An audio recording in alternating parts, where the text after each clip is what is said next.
All right, guys, how is it going? Welcome to my live stream. For those of you that are new, this is a weekly live stream that I do, usually Monday nights around 8. Today I decided to go at 7:30, about half hour earlier.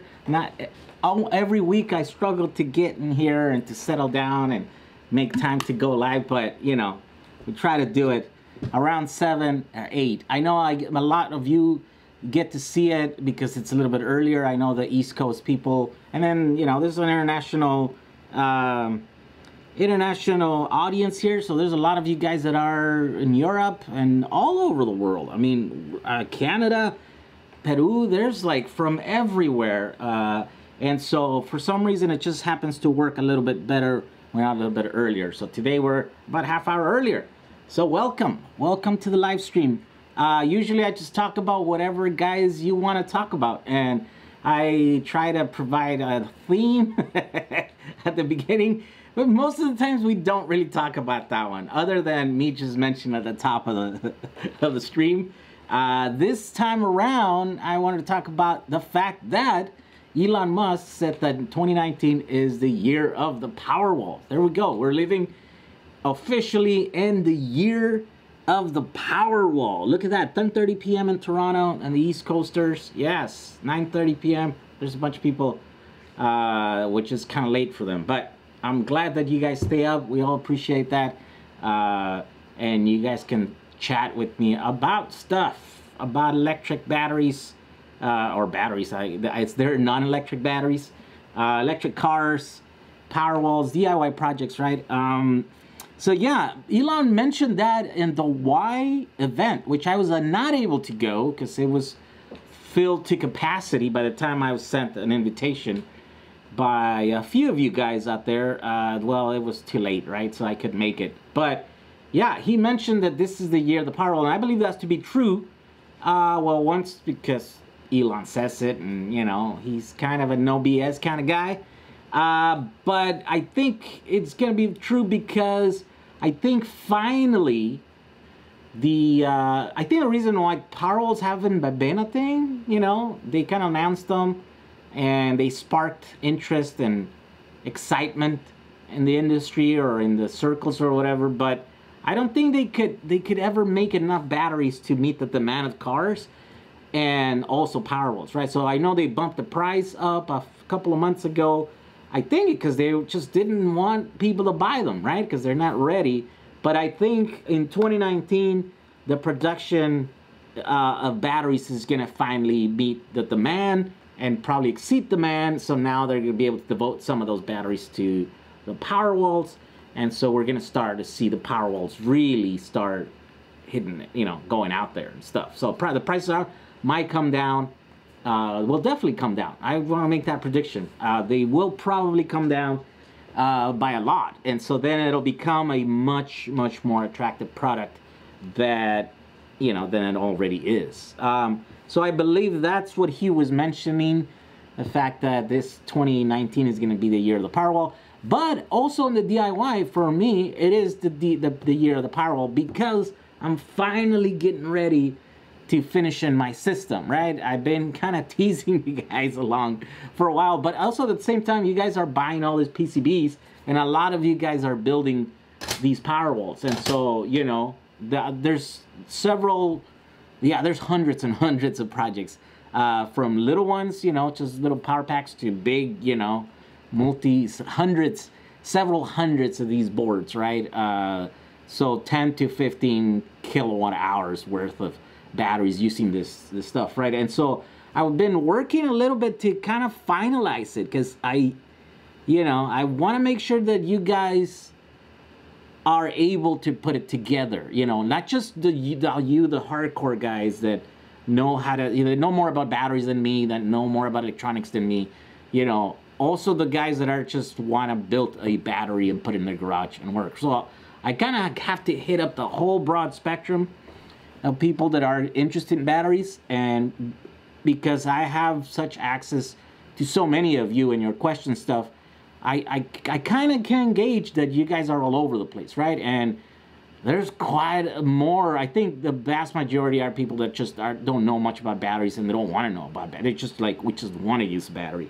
And so that's the reason why I'm making this system, so that those people are able to, use it, buy it, put it together, put some batteries in there, and then, walk away and just, see the savings or see the battery working, whatever. Not everybody's doing this on financial. There's a lot of motivations to do the Powerwall thing, and so yeah, this one will fit some of those, right? I think it's gonna be hard to compete with Tesla once the prices come down, because it's ready to go. You just install it, and then you have the nice little app that's on your phone, right? And that's very, very attractive. Mine is not gonna be as interactive as that, but it is going to be something that you will be able to just kind of forget about it, put it on there, forget about it. You'll be able to geek out on it. We'll be able to put some meters in there, and then you'll be able to see what what your Powerwall is doing, how much energy is taken in, how much energy is pushing out, and with integration from third party like hardware like this Sense. I made a video of a while back about this little device that I installed in my house. And if you haven't seen it, look, this will show you exactly what your home is doing, right?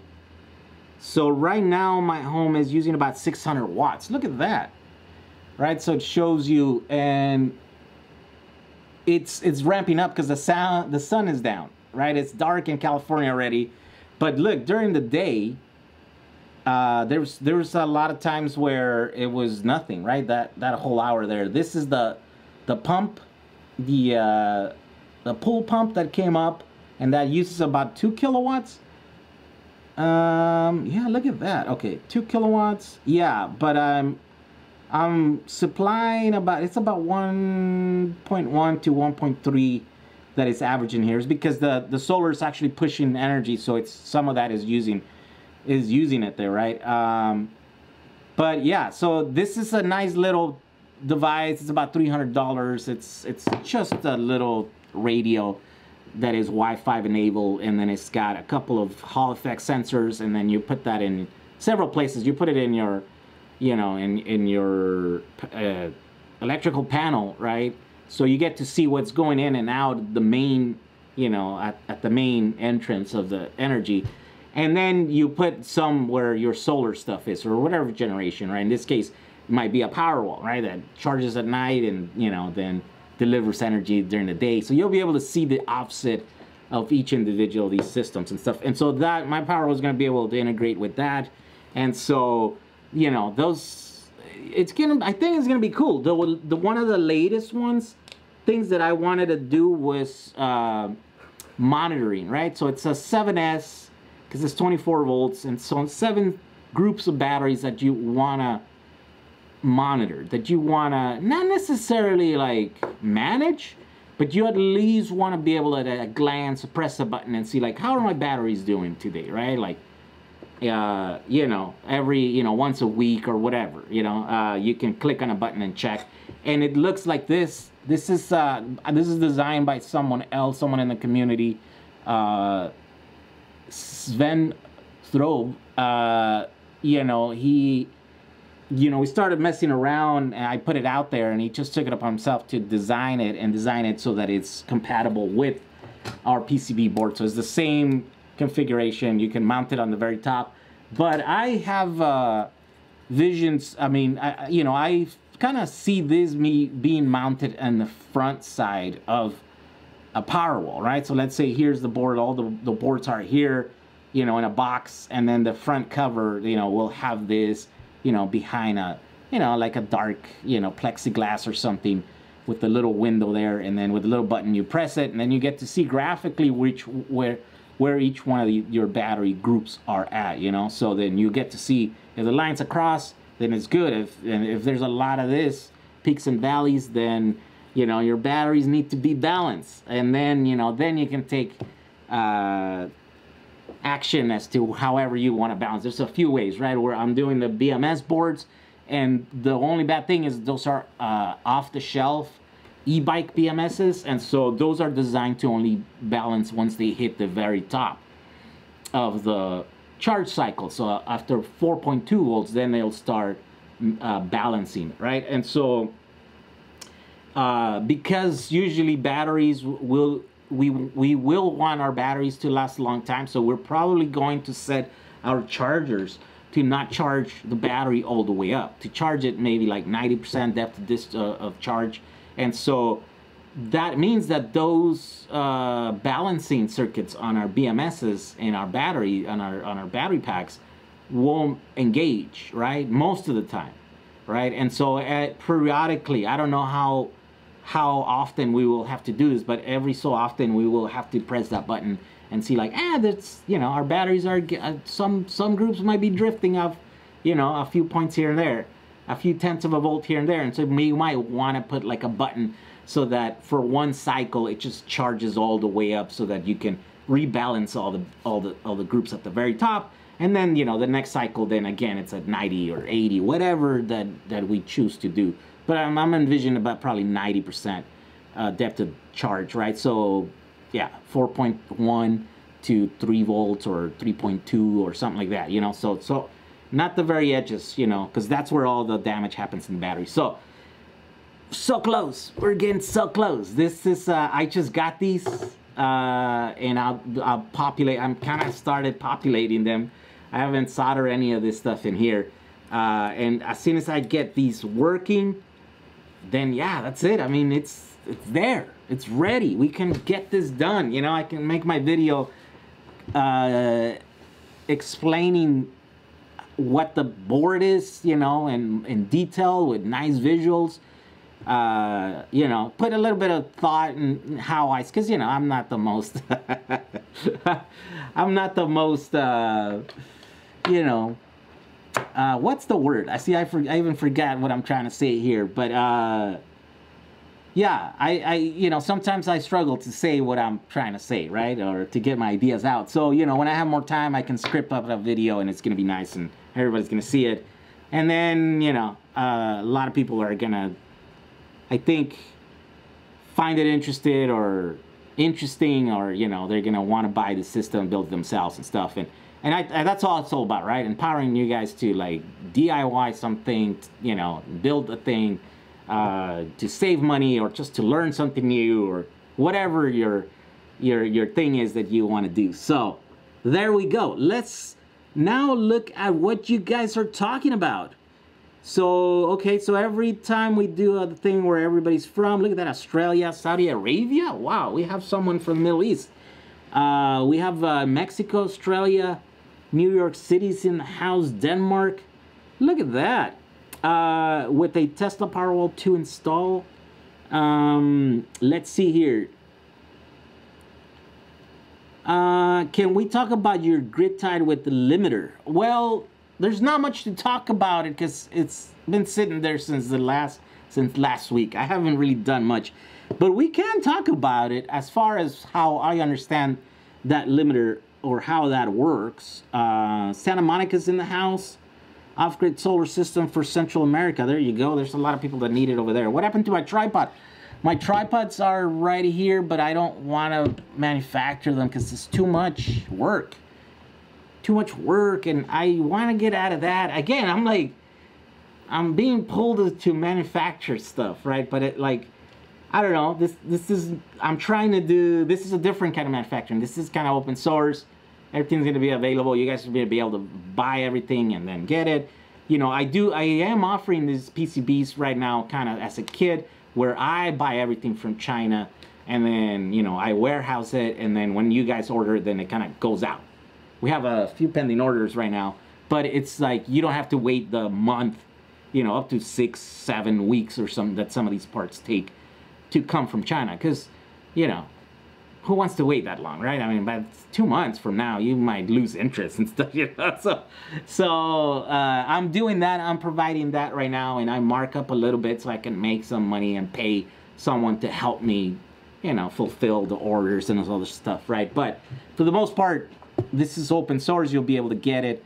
I was talking to Justin about the fact that the files for these PCBs are drawn on what is the software? It's called Eagle, and so Eagle's really expensive, right? You can get, I think, like $65 a month license. So it's not 100% free, right? And so he was talking about moving the project to go to an open source, to a free platform like ECEDA, or there's a couple other software that are there to make design PCBs and stuff. And so he's asking and suggesting that maybe we should move it there. And I thought, yes, let's do it. You know what I mean? Like, if you want to move it there, I have no problem with that. So that everyone can like get the file, and you can look at a thing and say like, you know what, I don't like that connector, let me change it. Then you can make small changes or big changes. You can take it and use it as a platform or a starting point, and then you can go from there. You know, that's how innovation happens and stuff, you know. Yeah, I'm just kind of throwing ideas out there, and if they're good, then they're gonna have some traction. But same thing with you guys, you know, it's like if you have something good and you make it happen or whatever, then, you know, I have no problem with saying, hey, your idea is great, let's do that instead. What happens to all used batteries? Can they be recycled efficiently? You know, there's some, they can be recycled efficiently, because there's not, you know, there's quite a bit of value, especially in the older batteries. I think as we move forward, it's going to get more tricky. Because, for example, these ones here have a lot of cobalt in them. These are old batteries. These are like 10-year-old batteries, cells, and they're brand new. And I want to make a video about these, but I never did. I have them there. I cycle them and stuff. And so I wanted to show you the state of these batteries 10 years after they've been in the shelf, right? But these batteries have a lot of cobalt. And I think they'll pay like $3, I think, per pound, which means 1 pound of batteries is like 8 of these. So 8 of these are worth about $3 in China, because then they can take these 8 batteries, melt them, and then what the raw materials that come out of these 8 batteries is more than $3, right? So they can make money. So that's I think the going rate for lithium batteries right now, so that they can be recycled, right? If there wasn't any you know, any materials in there. By the way, there's also more stuff, not just cobalt. There's copper, there's aluminum, there's manganese, nickel, you know. There's quite a bit of, like, you know, then there's steel, right? The casing steel. So there's quite a bit of recyclable materials in them, you know. And there should be easy to recycle. There shouldn't be, I mean, there's I'm sure there is a lot of waste in there. And so, you know, I don't know about the fish. Some people say that it's not very efficient, that doesn't even make sense, that is not even worth it, you know. But I don't know how educated that criticism on batteries is, right? From all I know is the Chinese would not be paying $3 for every 8 cells, every 8, you know, 18650s, if there wasn't some financial gain there. And some of these cells are like at the end of their life, so recycling is one of those. And also have in some of the recycling people that have, you know, that have connections with the like, you know, the recycling facilities, the refineries and stuff in China. And by the way, not everything's recycled in China. There are some refineries based in the U.S., in Canada and stuff. And so yeah, so that's yeah, I think they can be recycled. Let's see. Next topic, says Mario Avila. Hopefully they make Powerwall 3 using the Model 3 batteries. Powerwall 2 has the Model 3 batteries. There's the 2170s. So the next gen Powerwall is already here. It's just hasn't been, they haven't shipped many. I guess they didn't have enough batteries. Elon Musk is no BS kind of guy. I think my definition is different than yours. Yes, it must be, because here's the thing. He's like, hey, I'm going to make an electric car that's awesome, you know, and it'll take a few years, but it's like, electric car that's awesome is there. It's like, yes, we're going to get 300 miles off of, you know, laptop batteries, and everybody laughs, and he's like, okay, you know, and then there it is. He's gonna say like, hey, we're gonna launch these rockets, you know, in SpaceX, and he's doing it. So I don't know, you know, how he can be considered to have a lot of BS on what he's saying. Like everything that he's doing, yeah, he's a little. So the biggest criticism that I get to see from him is that he never meets the deadlines, that he overpromises and under-delivers, but not by much. The difference between, you know, the time, it's, you know, it's like he's doing crazy stuff. I mean, he's doing things that no one else is doing, put it that way, right? So it's extra hard what he's doing. It's pretty amazing. And so when he's late, you know, if you're criticizing him because he's late, then you don't get to see the magnitude of the things that he's doing, right? So yeah, I believe, I stand by what I say, that he's a no BS guy. Let's see here. Oh man, I'm kind of behind. Let's see. Oh, let's look at what Eric the Goatman says. Oh, subscribe to Cutie the Goat Pie. No. Subscribe to Cutie Pie the Goat. There we go. To Cutie Pie the Goat. Yeah, subscribe to him. Thank you for that. I am selling fully soldered J. Garcia DIY Powerwall on eBay for those that don't want to do or don't know how to solder. There you go, Alex Certucci. He's doing fully assembled kits. If you guys don't want it, because that is the one thing. As I also, what did I do? I posted on the group today that I'm doing some experimenting with the with these guys here. Let me take out these batteries because I don't want them to like. Yeah, so I'm doing you see here, these PCBs here are okay, they're great, right? But they're terrible in some people's eyes. I say they're great. But one of the biggest expenses are these holders right here, right? It's like, there's like more than almost $2 right here of just these two pieces. And then the PCB is $1, and then like all the other little components, right? It's like, so the thing is that we could do double-sided, right? But it's just takes too long. It's too hard to do it. These are not designed to be mounted on surface, right? To be soldered through the surface. They're mounted, just, you know, they're through hole. And so you can't have a through hole, you know, back to back, you know, on the same one. So if these were surface mount, then we could save an extra board, right? So you would be able to mount double the amount of cells per board, that eliminating the need of one board, right? So that's like $1 savings or whatever. But if we were able to do this differently, right, then we would be able to save whatever, $1 and then $1. That'd be $2 minus the cost of whatever. And so that's why I'm looking at these sort of pieces here. You can get the little contacts and the springs, you know, for the battery contacts and stuff, you know, much cheaper. These ones retail for like $1.50 for all of these. But in bulk, I could probably get them down to about probably $1. So for $2, we can probably do all 24 of these cells. And so that would be cheaper, right? Now, the thing is that it's a lot harder to do this. You don't want to be soldering like individual little things. You know, these are a lot easier. You just pop them in there and you have 8 points or 6 points to solder. So, yeah, that's, you know, those are just experiments that I'm trying to see how to get the price down so that we can make this system, you know, cheaper, more cost effective.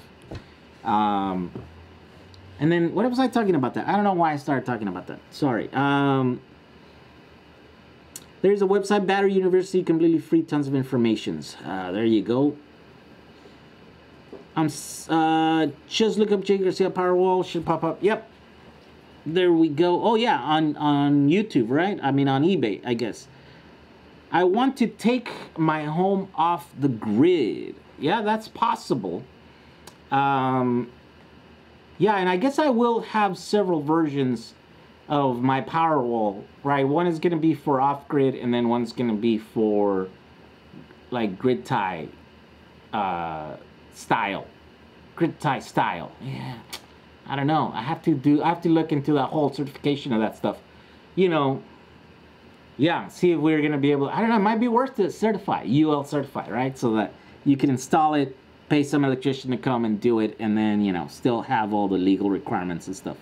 That would be a possibility. It just depends how successful the whole project is, right? I'm working on getting every lithium battery on the sun in my Powerwall. Have 65 kilowatt hours so far. If you're ever in Canada, Ontario, come on over. I'll provide all the beer and stay. Wow, going off the grid. There you go. Look at that. 65 kilowatt hour battery. That's a serious battery that you have there, sir. Real the Gigster says, since it's a great piece of equipment along with the app. It is. It is. I use it quite often just to see what my system is doing. Oh my God, come on. Oh, you know what? Let me pop out the chat here. What is going on with me? Pop out chat here.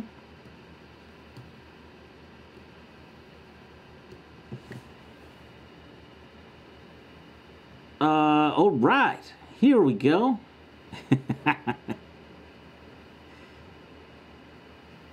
Let's see, it takes 80% more electricity to make aluminum from raw materials than to recycle it. To take the oxygen atoms away from aluminum takes an immense amount of power. I wouldn't know anything about that, but I'll take your word for it. Elon is just an optimistic since timelines. Yeah, I mean, you have to be optimistic, right? You're trying to do some crazy stuff, and in order to push, you know, your teams, you have to set pretty, you have to set deadlines that are hard to meet. You know what I mean? Like, that's the only way to, because if it's not hard to do what you're trying to do, right, it's probably not the right thing. It's probably not that innovative. It's probably so yeah, there's nothing wrong with that. I guess some people might want to fault him for that, but I don't know. I don't think in order to call him a BS guy, I don't think so, you know. Vincent Alden says we were at EV West. I'm in oh yeah. Wait, Vincent, did I meet you at EV West? Oh. Aluminum, silver collet, MG, and carbon. Those guys at EV West are awesome. Yes, I gotta go down there and visit them. Let's see.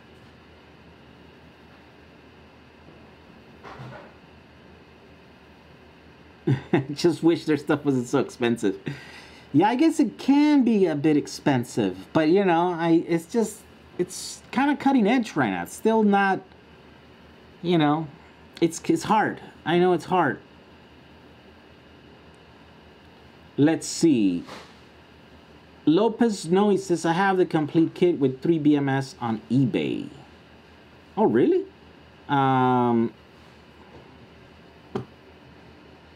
I got a bunch of 100 amp hour prismatic batteries that don't hold charge. I got a bunch of 100 amp hour prismatics, if anyone wants them. Wow. How long did it take for those batteries to go bad? Because usually, I wonder, those are lithium iron phosphate or those are lithium coal oxide?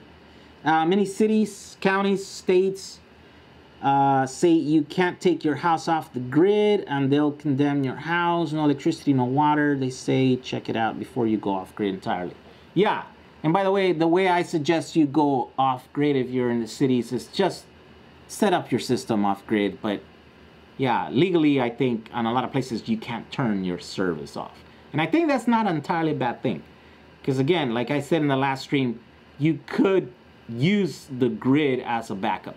Right, so you can associate the costs of you having that connection or your account active as the maintenance fees to have an off-grid, you know, grid. No, to have a backup grid, right? And so, yeah, if you look at it that way, then it's not such a bad thing. And then you're compliant with the law, but you're still living off grid. Yeah, you should have no problem. People shouldn't be able to tell you what to do. Let's see here. Would there be any issues building a DIY Powerwall in a tiny home or trailer, think like fifth wheel, with the occasional driving of the trailer damage or make maintenance for the wall? No, I mean, I don't know if my system is, how it will handle the vibrations, right? I don't know. I haven't done any tests to see, like, you know, the way I designed them, all the batteries are upwards, set in these little channels here, so the battery shouldn't go anywhere. But, you know, cars also tend to, like, go up and down, too, so I don't know. But then, of course, then you have the next board, and so there's not a lot of place for the batteries to go, right? I mean, I guess, yeah, with the system that we're using, there's a little bit. There's like an 1/8 of an inch that they can go up, and maybe they will disconnect, maybe they can't potentially, you know, short out the batteries. I don't know. I just don't know. That's the biggest thing, that I can't say yes or no. I can't say, yes, you should be able to use them in an RV and just run around with them. Or an electric car, for example, right? An electric car, electrically, they don't make sense because it's a 1C system, continuous output. So you usually need more than that on a vehicle. You need, you know, Tesla 5Cs, you know, 10Cs, usually. So electrically doesn't make sense, but mechanically, I just don't know. And so until I can test them and put them in the car and run them for a little while, then I don't have anything to stand on as to say, yes, no, you should be able to run them, no problem, or, you know, no, they won't run.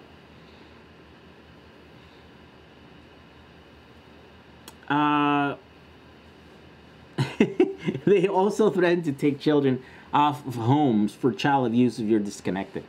Yeah, I guess, you know, it is ridiculous, right? It's a free country or whatever, but also you gotta look at it from their side, right? I think those laws kind of came into effect because there was, like, I don't know, there's like junkies or whatever that would just not pay, or maybe like they will invade like some vacant lot or whatever, and then they would live there, you know, and then without these laws you wouldn't be able to remove them out of it, right? Because if they're not breaking any law and stuff. But yeah, so they put them like that. So if you're gonna be living within the confines of, you know, a city, then you gotta have the connections, you know, so that you can't just be someone squatting on someone else's land, or you know, just not, you know, not being responsible, I think. Yeah, now saying that, I think laws should be more flexible, right? Like, it shouldn't be like black and white, like you just have to have the thing, you know, where if you can prove like, no, I don't just not want to pay because I'm being irresponsible or a drug addict, or, you know, someone that's not, you know, that's harming someone or oneself or something. It should be a 1-to-1 case. Like, you should be able to have someone over and be like, oh, guys just want to go off grid because whatever reason. Okay, no problem. You know, this law doesn't apply to you. It should be that way, but it rarely ever is. So it takes a long time for laws to catch up, I think. And this is a new thing. Let's see. Use the grid as your backup battery. There you go. Not sure the holders are designed for vibrations of cars. Yeah, I'm not sure about that. They are pretty tough.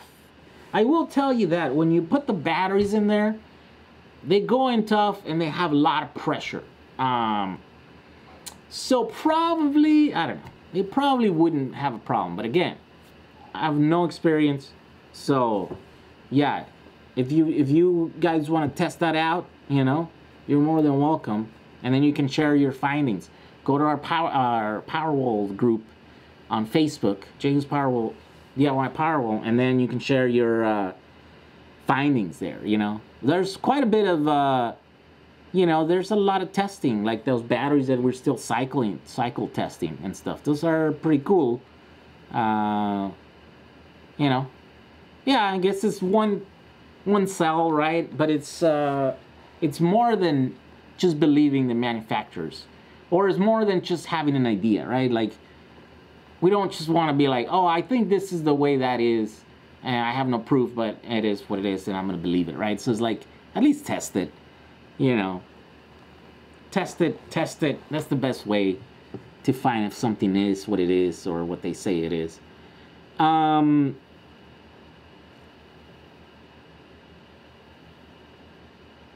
Prevent their coming loose in an RV. Oh yeah, so this guy's saying tape a piece of paint steer stick, which is about 1/8 of an inch. So that would basically will occupy the space or the gap between the top of the cell and the next board. It's not conductive. That would work. And it's not very heavy. Now, I'm sure some people say, oh, that's the wrong thing to do because it's wood and that's, you know, it's flammable, you know, easily flammable. So, yeah. Even though the holders are made out of plastic, which is also, you know, it burns really easy. Have you heard of Soloroya? They are building an EV VW bus with a pop-top solar array. I think I've seen their video. Yeah, right. I think are they still building it, or are they driving it already? I think I saw one where there's like a family, the dad, the mom, and a couple of kids, and yeah, they have some lead-acid batteries in there. I wonder if it's them. Random Brain says, give the government an inch and they'll take a mile. I'm with you on how those laws should be used. Let's see. Oh, look, Island Times put a link to our group here. Thank you for doing that, Island Times. Has your city been almost underwater over the past several days? No, not mine. I wonder which city are you talking about? I have a small 115 watt solar farm I'm trying to build. Just gotta buy more stuff for it. There you go. Hey Jay, I just built my first 4S100P battery, 18650 battery pack, working great with my 4000 watt inverter. Thanks to you, man. But one question: where do circuit breakers for my system instead of fuses? So are you asking where to put the circuit breakers? Oh, by the way, I got some circuit breakers. Let's see. Oh my god. Oh my god, something happened to my back. My back is sore. So these are like really cheap. I think they're like $5, $6, I think, from AliExpress. And they didn't take too long to get here. No, it took a couple of weeks, I think. So these are DC circuit breakers. They're rated at 100 amps, and it's dual. And they're like $6 on AliExpress. I guess I'll have to provide the link. I'll have to look which one is the seller to go through my history and stuff. But I just got these because I'm figuring that I think each one of these white boxes that my Powerwall is going to be will be able to provide about 100 amps, right?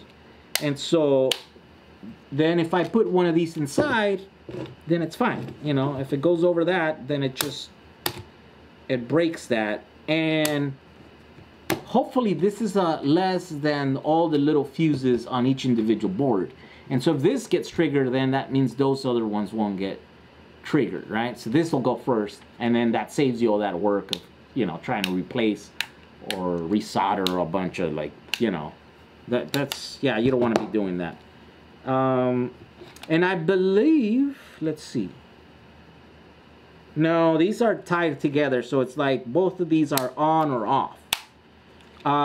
Tom's, right? That's the brand. Yeah, search for them on AliExpress. You should be able to find them for like $6. I bought a few of them. And yeah, they don't take too long to come. But that's what I'm gonna be playing with as far as you know, breakers. What is the maximum recommended PCB stack size with the included brass standoffs? So I did some tests and I thought I had published the video, but I didn't. I don't think so, right? I think the other day I was looking at the video and I thought like, hey, this is like a full test that I did on this. They start getting hot like around 60 amps, 50 amps, 60 amps. They start getting, you know, hot. They go from warm to like hot, right? And so, yeah, I wouldn't, that's why I'm like doing 10, what did I say, 10? Add 5, then that's 50, right? So I'm doing like every 10 boards. Then if you use a PCB like board, then you should be fine, right? Because then those at maximum will never see more than like 50s or 60 amps. And so that means they're never gonna heat up that much. There's also ways to help that, right? So let me see. Yeah, so you can get these little things, right, that go here. These are those M4 like terminals that are soldered onto the board here using the 4 pins. So if you're doing a long stack and you need to do like 20 of them, for example, right? And at the end, then you see that the standoffs are getting hot, right? If you're running this battery pack at a certain level that hot, or you're running it at peak or whatever, then you could also just run like a copper cable from the bottom of the pack to the other side of the pack, you know, and then you should probably try to remove the power from the pack from the center, so that then the path, you know, the electricity's path, you know, goes evenly out, you know, so you're 10 on this side, 10 on that side, and then you're removing it from there, right? But also you could run cables, you know, using these guys, and, you know, put like a little ring terminal and crimp it, and then use a cable and go from here to there, and then that's also going to be an extra path for, you know, electricity to go through. It's going to be relieving some of the stress off of the standoffs, right? And the standoffs, there's a dual purpose thing, right? Because they're the structural thing to hold all the boards together, and you know, it's important because these boards get heavy once they have 7 cells in there, and then once you start doing like a full, you know, 10 board pack or 20 board pack, it gets heavy, right? So when I was designing this, I thought, well, if I do like a brass, you know, a brass standoff, why not just have electrically conduct also, right? Brass is not the worst conductor in the world. It's not the best, but it's good enough, I think, to conduct electricity, at least to do 50 amps, right? Now, if you need more than that, then I am gonna run into that. I think I am gonna design one of these packs that have like dual-sided batteries, you know, using these guys, the surface mount ones, right? And so these are good for like 10 amps, I think. So that means these boards are going to be able to do about 20 amps through them. And so that means that I'm going to reach the 50 amp limit of, you know, electrical limit on those standoffs really quick, within 3 or 4 of those boards, right? I'm gonna be there. So then I might have to do something like that where I run extra cables through them to just try to help out, and so they don't get too hot. So those are sort of some of the things that I'm gonna be doing in the next projects, you know. But once I have, you know, the main project is the main Powerwall, and once I do that, then I'll do into all the other variations of the way that you can use this, because these boards are pretty, I mean, they're like Legos, right? You can use them. They're scalable. They're yeah, you'll be able to make a little pack with them, or you'll be able to use, build a huge pack with them and stuff. And so I'll be able to show those later. But I'm concentrating on the one project first, and then once I get that one done, I think that one's going to be the hardest, and everything else is going to be easy from there. And, you know, you probably see a lot of videos on those. That's the plan anyways. Let's see here. Alex Sertucha says, Jehu, if you need any help, I'm down to help. Free worker. We share the same passion, and I have a lot of resources to offer, manufacturing experience, financial backing, whoa, and connections. Please let me know. Oh, thank you, Alex. Yeah, definitely I'll keep you in mind. Send me an email so that I know who you are, because I don't know if I've talked to you before. If I have, I apologize for not remembering you. But if I haven't, yeah, send me an email, then I'll let you know, I'll keep you in mind and stuff. And yeah, there's always ideas. There's always help that I need. Yeah, so that I don't get, you know, a lot of this stuff I'm doing it on my own, so that's why it's taking a long time, because it's just one guy, right? One-man band here. It's not the most efficient way to go about it sometimes. Let's see here. Oh my God, there's 200 of you guys watching right now. Any PCB kits ready for easy use? Alex or text. Yeah, contact Alex. He's got some ready to go. Mine, you have to put them together. So it's basically like a bunch of boards and all the little parts. You have to put them together and then solder them and stuff. And then you get the batteries, pop them in. So there's a bit of work, right? And I was putting some together today. And here's the tip. If you're building some of this stuff, it really helps if you're doing the same thing, right? So let's say, like, if you're going to be populating, you know, the connector, this connector, right? It's got 16 pins, you know, they're little pins. So I would get a bunch of boards and a bunch of connectors and then just do that pin, you know, and then you go, you do the 10, you know, and then you put it on this stack, and then you do this, the next pins, right? And when you're doing the same thing, you tend to go faster because you're doing the same motion, and then you're going, right? Even to the point where, like, I'm doing half of this, you know, this line of pins, I'm soldered them, and then once I have the stack over here, then I flip it around, or, you know, I take one from here, flip it, and then I do this side, and then you do it, and then you grab the other one, flip it, you do it, right? And then you have all the boards with the one pin, right? But now you did them all at the same time, you got it right. The only risk that you run is that if you made a mistake and you didn't catch it, there's a potential that you can totally just do every single board with a mistake, right? But it's less likely, I think, if you're paying attention to that one thing.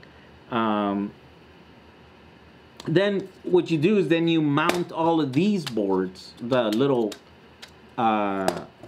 you know, the little battery holders. You mount them all. Like, some of them fit, they're kind of tight, so they'll stay.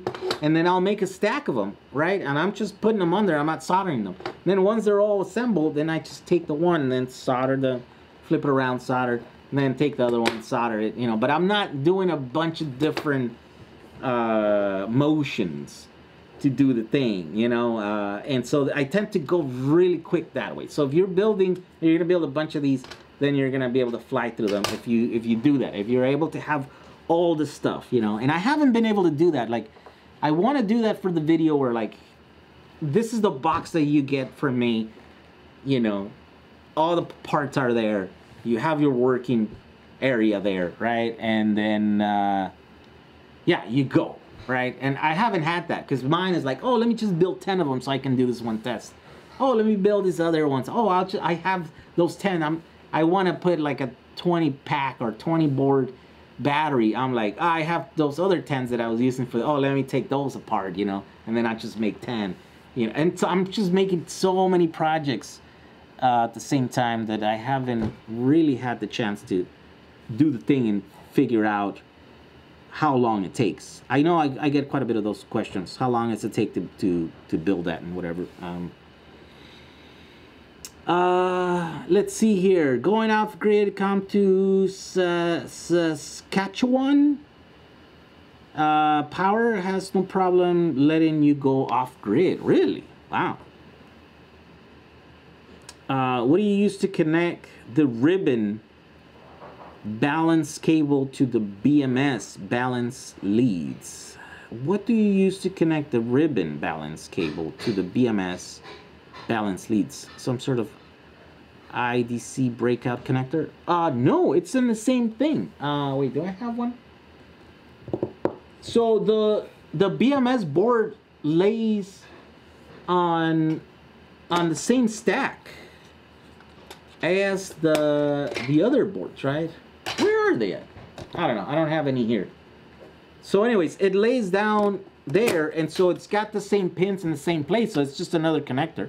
So it just goes right through there, right? And then I usually do the BMS boards in between. So there's 10 on the bottom, there's 10 on the top. I'll put a board there, and then I'll put another board there, you know, or it should be 5 on the bottom, 5 on the top, so the BMS board is in the middle. And then the next 5, right, so which it'll be 10, and then a board, and then the next 5, right? So yeah, it's distributed through the entire stack of boards, and it'll take them there. And it's the same thing with this guy, right? To be able to take it out, you should be able to just keep running. You could just keep the ribbon going long, right? And after your last board, then it just keeps going. Then you should be able to mount it on a connector on this guy. This guy's in the front of the box or whatever. You know, either on top of the stack or on the front of an enclosure. It doesn't matter, but you can just, that same ribbon is gonna go through the entire thing. And if you're only running, you know, 24 volts, then it should be able to go even on stacks that are not mechanically, you know, connected to each other. So if you have 2 stacks, because that's the way they work on an enclosure, then that ribbon could just run from one stack to the next one, right? And then it'll do the little thing. So that's one way to do it. Let's see. Am I missing someone else? Let's see here.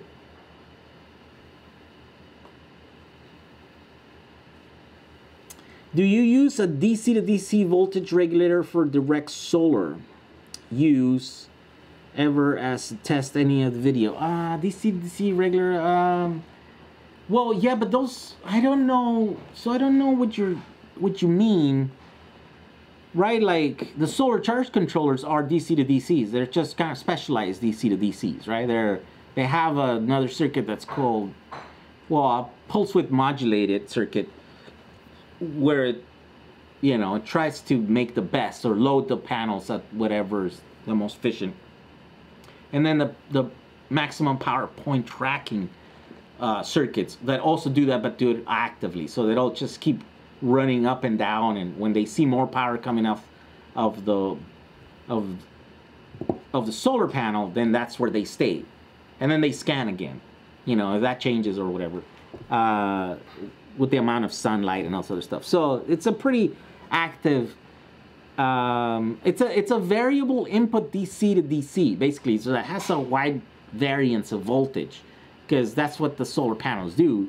And then it just manages that down to like a steady, you know. Oh, actually no, and then it goes into a charging circuit, right, that either is for lead acid, or which is what most of them are, but a few of them will have the, you know, constant current and then constant voltage scheme to be able to charge lithium batteries, right? And so yeah, so that's what a solar charge controller is. So it's like 3 things in one. 3 or 2, let's see. No, I mean it's 3, right? Because one is the maximum power point tracking circuit, and then the other one's the DC to DC. Well, no, it's just 2. The DC to DC is just the one that you can control, that you can put, you know, you can control the output. You can change it, right? Because you don't want that thing to just put as much power as it can, because once it reaches, it should be able to recognize that the batteries are at the top of their charge, and then it should be able to throttle down, even if there's plenty of solar still pushing power to it, right? So that's the only difference there. But yeah, that's essentially what they are. I don't know if you mean like just regular DC to DC. I haven't really done those experiments because I know they would work, they just wouldn't work the best, right? And so yeah, they're, you know, in a pinch they would work. It's just They're not designed for that one use. Let's see. I take the tally with the Bixby. I gotta play it once in a while. Any recommendations for there to buy used cheap in EU? No, there's not a lot of batteries in the EU, unfortunately. Not a lot of batteries. Give me a second, guys. I just gotta close the window back here and then grab something to drink.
All right, and I'm back.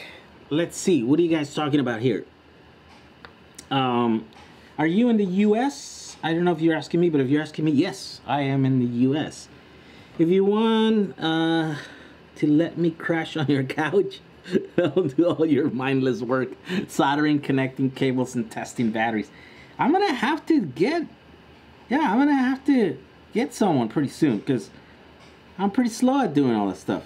Do you sell them as kits? Yes, I do sell them as kits. Go to kit.com and then just search Jehu's Powerwall, and then yeah, they should be able to come up there. Also, you can just click on the links on this video there. It shows you where to buy batteries and where to buy all this other stuff. Let's see.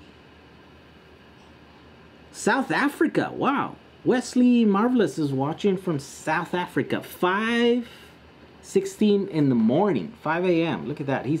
You're an early riser. Either that or you haven't gone to sleep yet. The fans on above you. I'm watching to see if you levitate. I was just kidding about crashing our couch, but seriously, I would. I was kidding about the thing I said before, but no, I'm not kidding. Can I build a Powerwall without solar panels in my apartment? Yes. So that is the battery that I'm going to be testing first. Why? Well, one is because I have a use for it.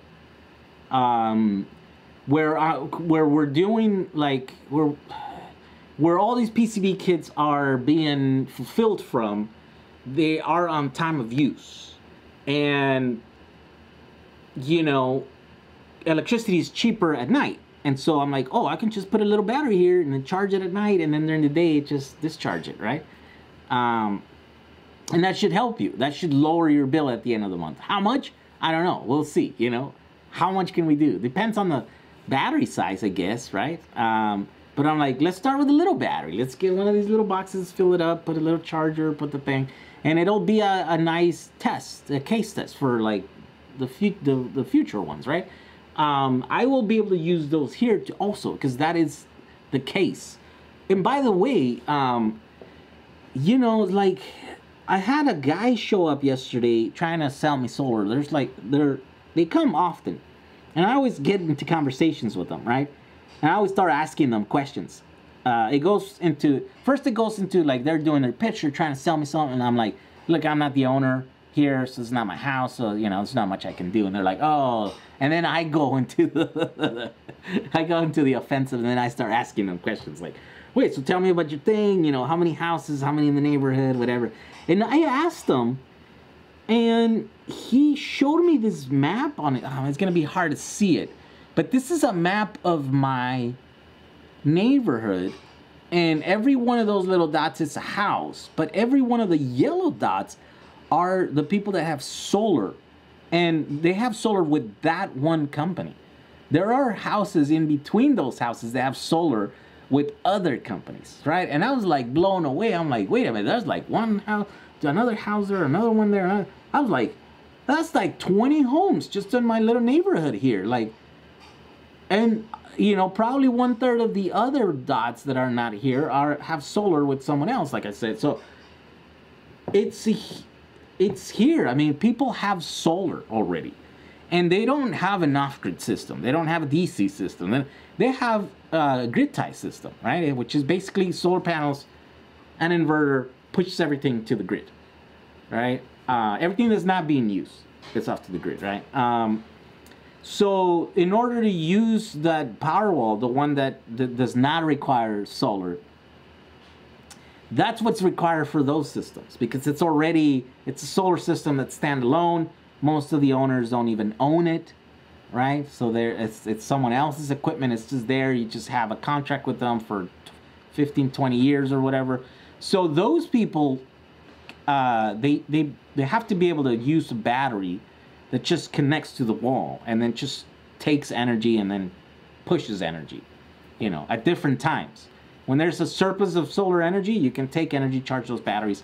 When there's, you know, when there's a deficit of energy, like after the sun goes down, and you know you're watching TV with your family, and you're washing your laundry and stuff, everything is running, then that little Powerwall can be pushing power out into your grid, right? So that's why I think that's the Powerwall that I want to test out first. And then obviously there's going to be the ones that are going to be DC with an off-grid, you know, inverter and all this other stuff. That's going to be also useful for all of you guys that are doing the off-grid systems, right? But for some reason I want to test that one first, because I think is the one that is more compelling, and I think it's a little bit trickier to get. You know, it's like I have to pick the right components so that they work together, you know, with each other. So I'm gonna do like design a box, and then the charger, and then the inverter for that box, for that size, for that amount of batteries, you know, and it's gonna hopefully work really good, and it's not gonna, you know, it's not gonna stress any of the components. It's not gonna stress the batteries. It's not gonna stress the thing. So yeah, definitely you can do that. The only way that it makes sense for this kind of battery was you got to be on time of use, where like energy is way cheaper at one time during the day, and then really expensive at another time of the day. So what you do is you charge during the cheap, you know, when the energy is cheap, and then you discharge that battery when the energy is more expensive. Of course, when the energy is more expensive and you need some energy, because if you're not using any energy, even if it's, you know, $100 a kilowatt hour, you're pushing it out there, and you don't have a contract to get credit for that, then it doesn't make any sense, right? But yeah, you know what I mean? It's just if you need to use energy when it's really expensive, but you can buy it when it's cheap, and you store it on that battery, then it makes sense. So this is here in the States. I don't know how that works in, like, because I know you guys are watching from across the world, right? So I don't know where you guys are at, if that works that way. If you guys have any input in that, let us know here in the comments. I'd like to know that. Yeah, is there time of use everywhere else in all these other countries where you guys are from? Let's see here.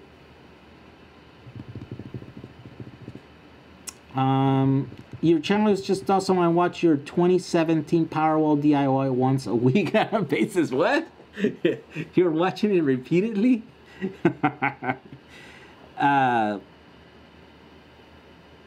He's learned to not take me too seriously. Let's see. I don't have anything yet. Still starting up the company, but should have something to show by next month, hopefully. Oh, that's for someone else.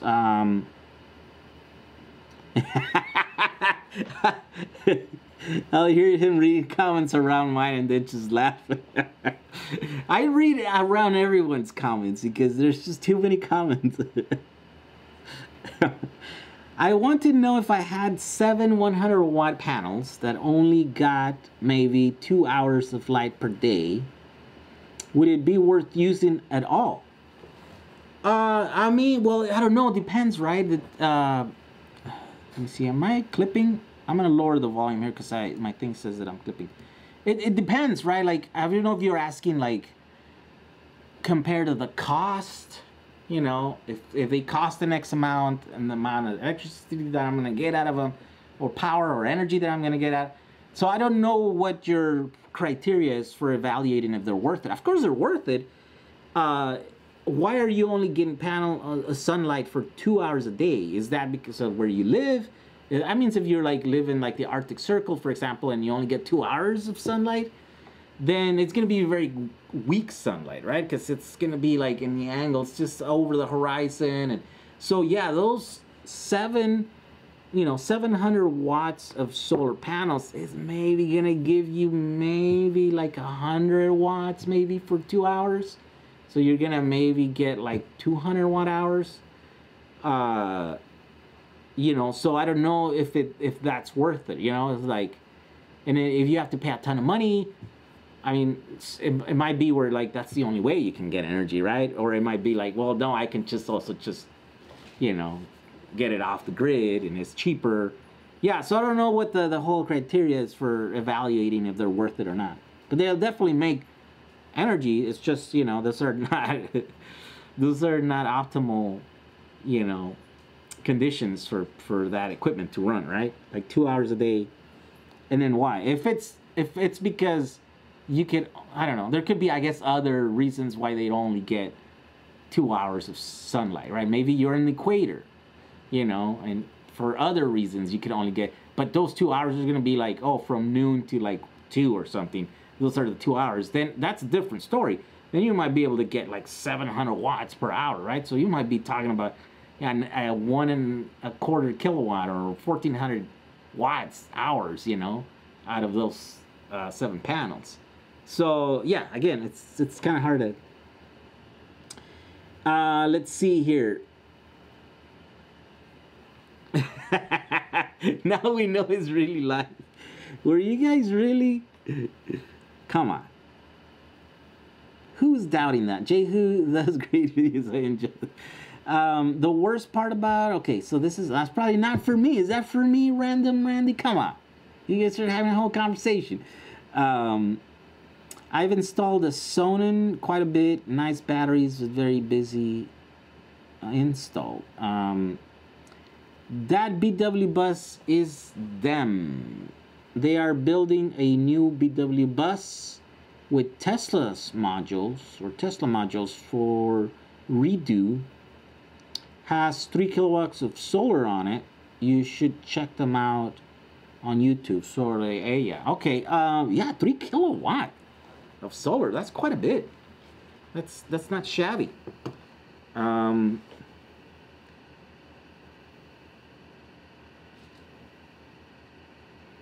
Ooh, yesterday there was a tornado and 2 positive wires of different faces touch and made a big electrical explosion, and my power out of the wall was 58 volts for hours that day. Wow, that's crazy. Hey, no. By the way, the dog wants to make an appearance. I think he's bored. Are you bored? Is that what you're... No, don't bite my ears. Okay, I paid attention to you. Then you gotta give me a break now. Okay, we'll play right now. Okay, guys, we'll play right now after the live stream. What time is this? 8:38. Okay, here we go through all the comments, guys. I mean, dogs. I want the best battery setup for 700 watts total panels, but I need a simple plan, and nothing seems too simple.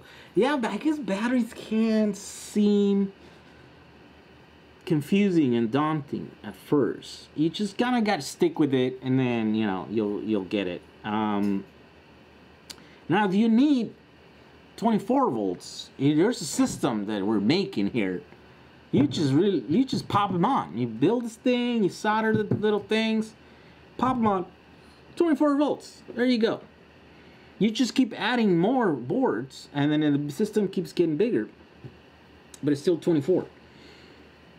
Do you know anything about shipping lithium batteries internationally? Seems like a big pain to do. Yeah. So, yeah, there's a lot of requirements, and it's really expensive. So you have to work with the shipping company so you can like negotiate some shipping rates, right, that are cheap.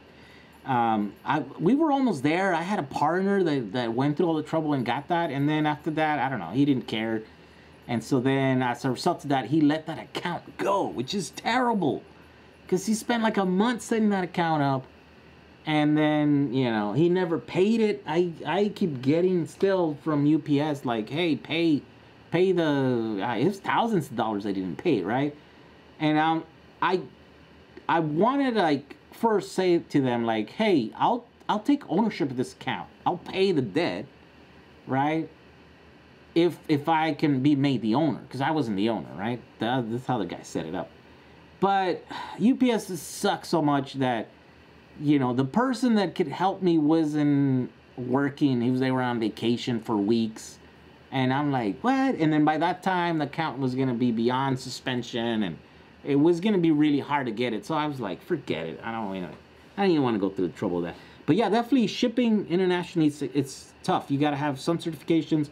Then you got to have the right contract so that it's even, you know, financially, you know, feasible to do it. Otherwise, it's just really expensive. And so, yeah, that's why not a lot of people do it. Let's see here. I have grid tie AK, also off-grid 12-volt system with SLA batteries, 300 amp hours with solar, also 600 cell, 36 volts, 18650 with solar. Wow, super solar, man. Yeah. You have a super system there.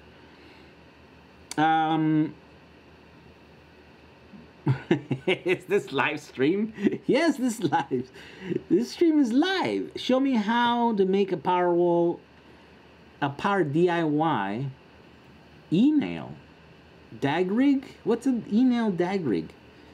There's cheaper electricity at night also if you have chose the right offer. So in Latvia. So Latvia also has time of use, time of day. Yeah, time of use, I think. That's what it's called here. Oh, that's good, yeah. Tesla Powerwall is hype, just like Musk. It can be made cheaper. Yes, right now it is, but again, if in the vacuum, yes. In a vacuum it might seem that way, but when you look at the overall picture, you know, and you look at the fact that they're trying to build, you know, 1,000 cars a day, and the battery production can't keep up with those numbers, then you kind of understand why it's kind of hype. It's vaporware. It has been vaporware now for a couple of years, right? They deliver a few here, they deliver, you know, certain here and stuff, but definitely not, they're not widespread. They're not, you know, mass. Yeah, but I think that's going to change, and that's what he said, that this year would be the year of the Powerwall, because then now they can actually sell it, right? Before it's just an idea, they put it out there, they tested it, they kept raising the prices so people wouldn't order it and stuff. So yeah, I mean, once you can explain the reason why it seems like a hype or a vaporware product, then, you know, then you kind of have a better picture of it. I got a GBS battery, 100 amp, and loving it. Any thoughts on GBS batteries? I think those are just regular lithium iron phosphate batteries, right? From a company, GBS. They're not the greatest. They used to have a lot of failures in the days of that we used to be using them for electric cars. We kind of moved out of lithium iron phosphate because they're just too big and too heavy. But yeah, I think calves were better in the old days, so they're not the best, but you know, for energy storage they should be a lot better, because then they're less stressed, there's less demand, duty cycle on them, so you should be fine. Let's see. Whoa.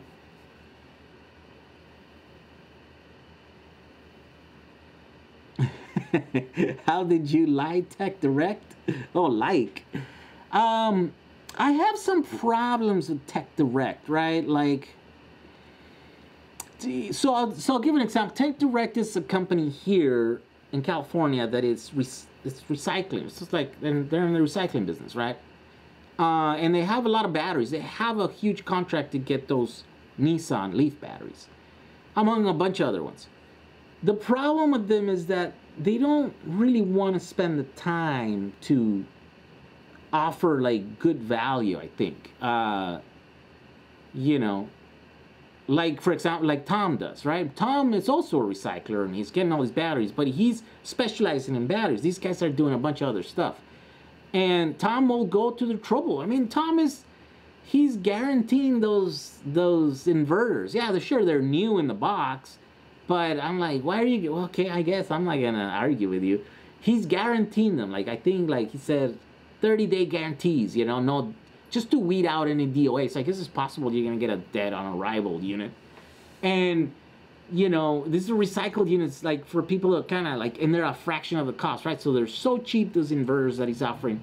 But he's that kind of guy. He's like, no, you know, people should feel comfortable buying from me, and if something goes wrong, then I should be able to replace it or whatever, you know? And I'm like, okay, fine, it's great. I mean, it speaks volumes of the character of Tom, right? And he does the same thing with batteries. He's going through a lot of trouble to, like, test not every single batteries, but at least the tested batteries, right?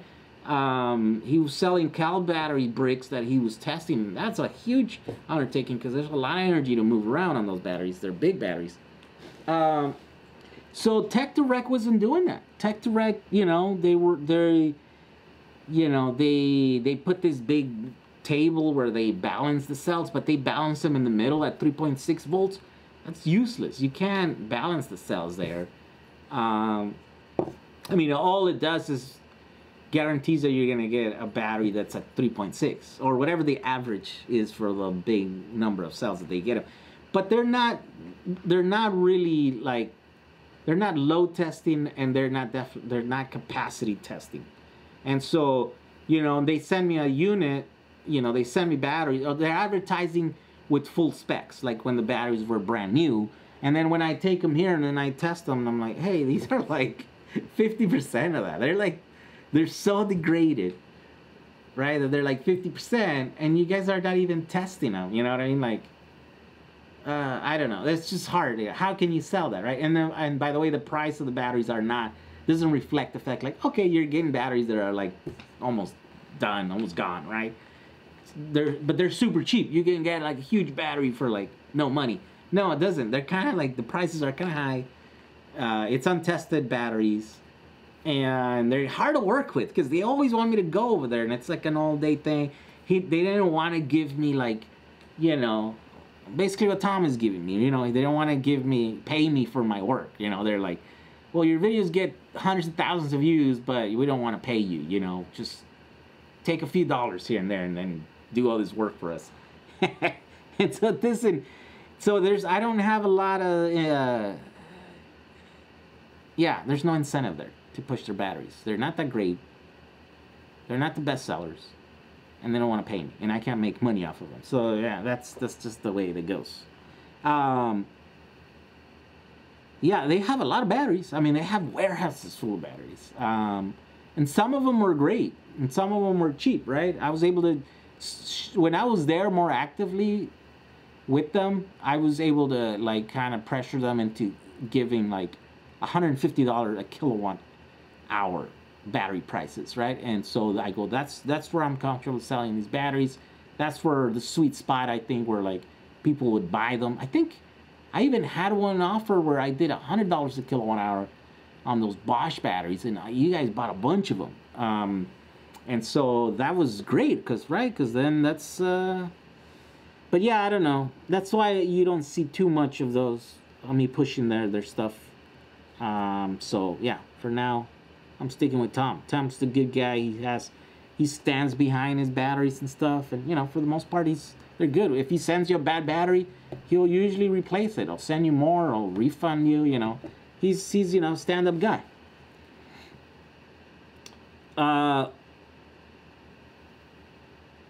24-volt batteries, I'll have to look into it. I hear good things about Morpheus panels, that they work in really low light. What are your thoughts? I realize that I'm off topic. No, I have those. I have that kind of panels actually in my house right now.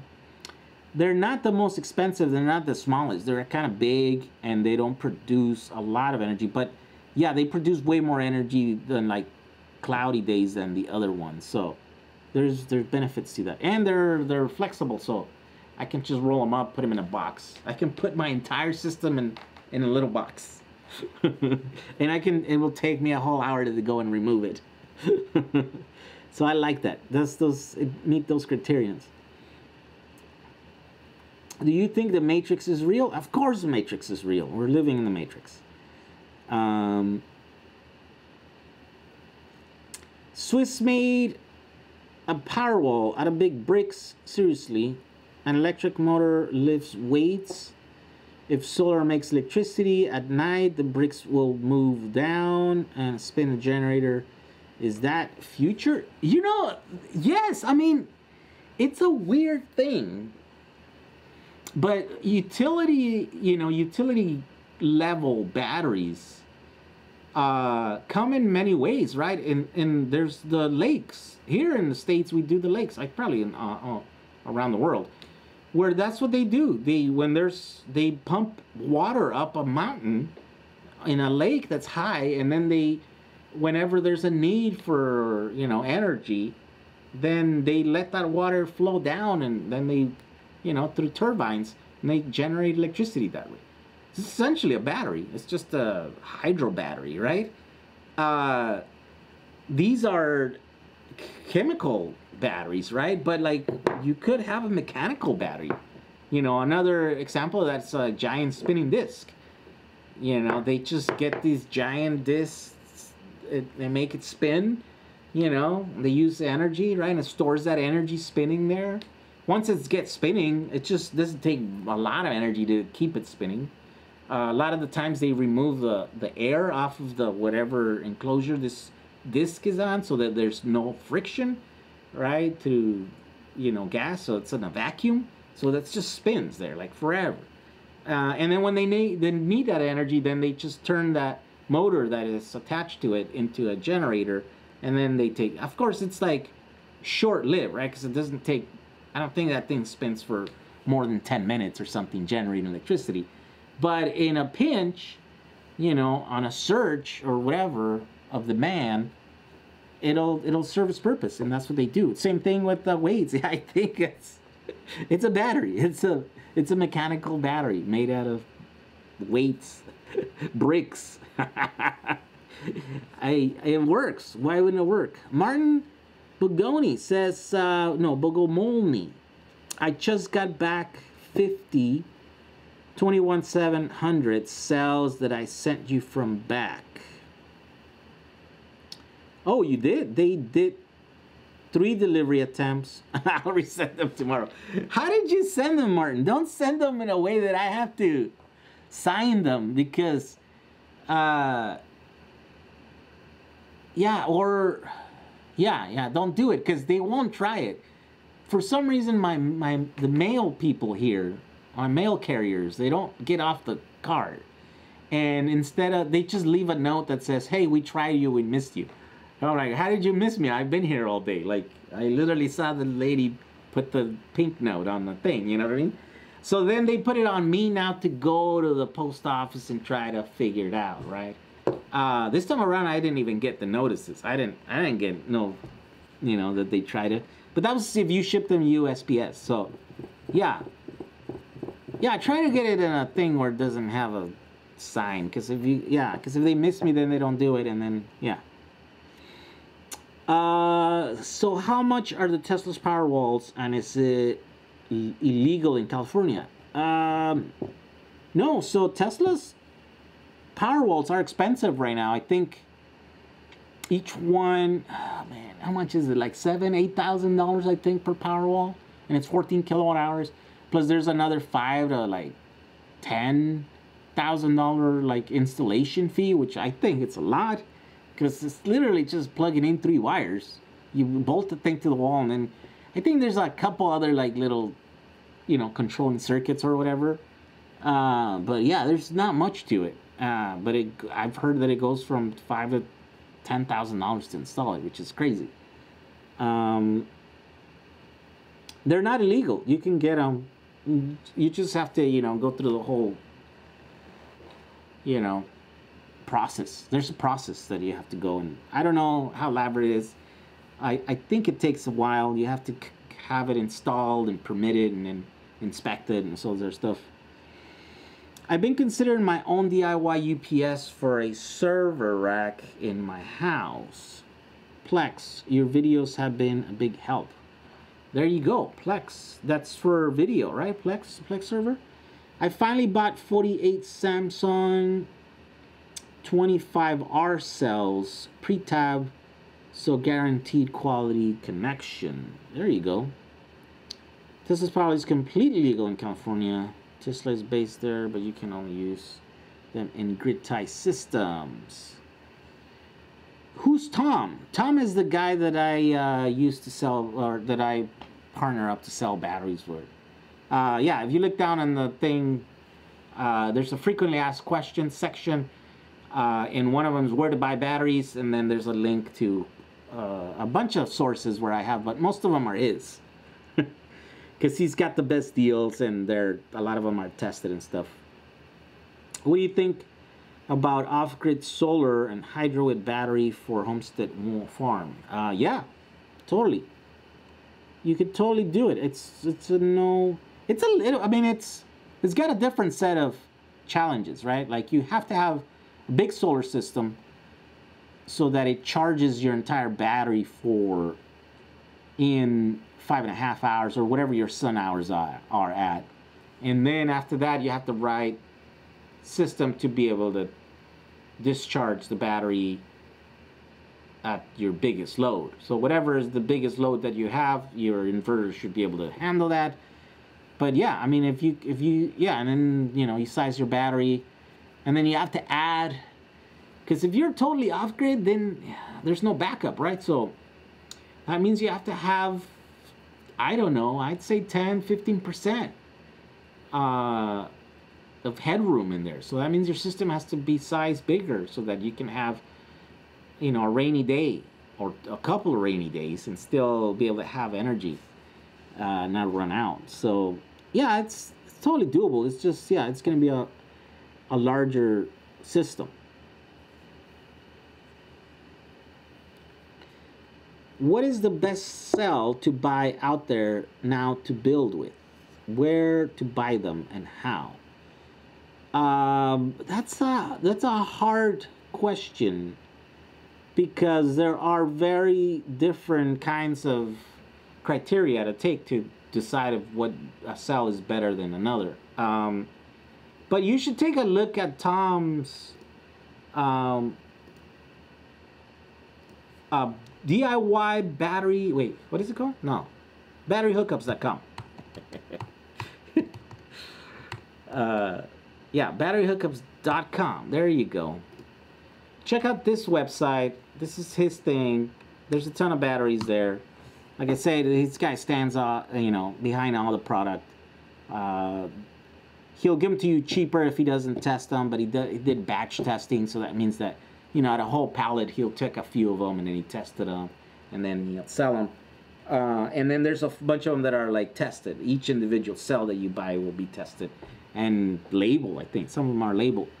And he's always coming up with new, different. He's got pouches. He's got 18650s. He's got lithium iron phosphates. Yeah, he's got quite a bit now. He even has grid-tie inverters. Let's see here.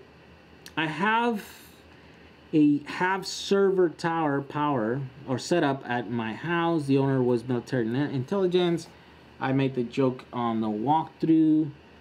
What is this high clearance people having private servers? What? They use Nissan Leaf battery. Let's see. I now have. Whoa. Where did that go? The large. Okay. I missed it. Okay, so fake news. Tesla Model S lithium-ion battery 18650 TV module used for $1,500 for 5.8 kilowatt pack. I wanted to hook up a 24 volt inverter to it. How much power would I get out of that pack? 22.8 volt pack. Yeah, you're not going to get all of it. First of all, it's not 5.8 kilowatt. It's more like 5.3, right? And you're not going to be able to use all of it because it's 6 cells instead of 7 cells. So the voltage is a little low. So your inverter is going to trigger the alarm around 20 volts, I think. All right, so yeah, you don't have a lot. You only have a few volts in there of usable. I don't know. I'd say, oh man, it's hard to say. I guess I could do that test, but then it really depends on your equipment and your inverter. See how far your inverter goes down before it stops working, right? Where the low cutoff, voltage cutoff is at, and then yeah, and then you can discharge your battery up till you get to that voltage, and then you get to see how much energy it's usable, right? So that's the only way to do that. Because again, I can tell you 20%, 30%, maybe you're leaving in the batteries, or you're losing, but it's hard because it really depends on your inverter. I have one inverter that goes all the way down to 20 volts, but I don't know if yours will go down to 20 volts. That's the big question right there. The large spinning disc you talk about is effectively how regenerative braking works in an electric car. The power to the motor is reduced and the axis mechanical motion charges the battery. Yep, that's true. My bus does that. Jay, I think you should work on a completely new battery, better than lithium, because you know so much about them. Well, not really. I don't know much about them other than they work.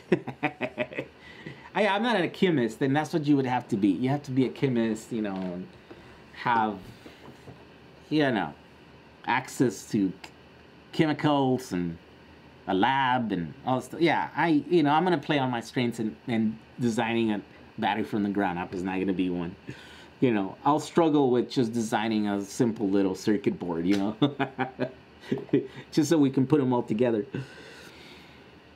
What is the device that tests voltage name? I mean, depends, right? A charger, a tester.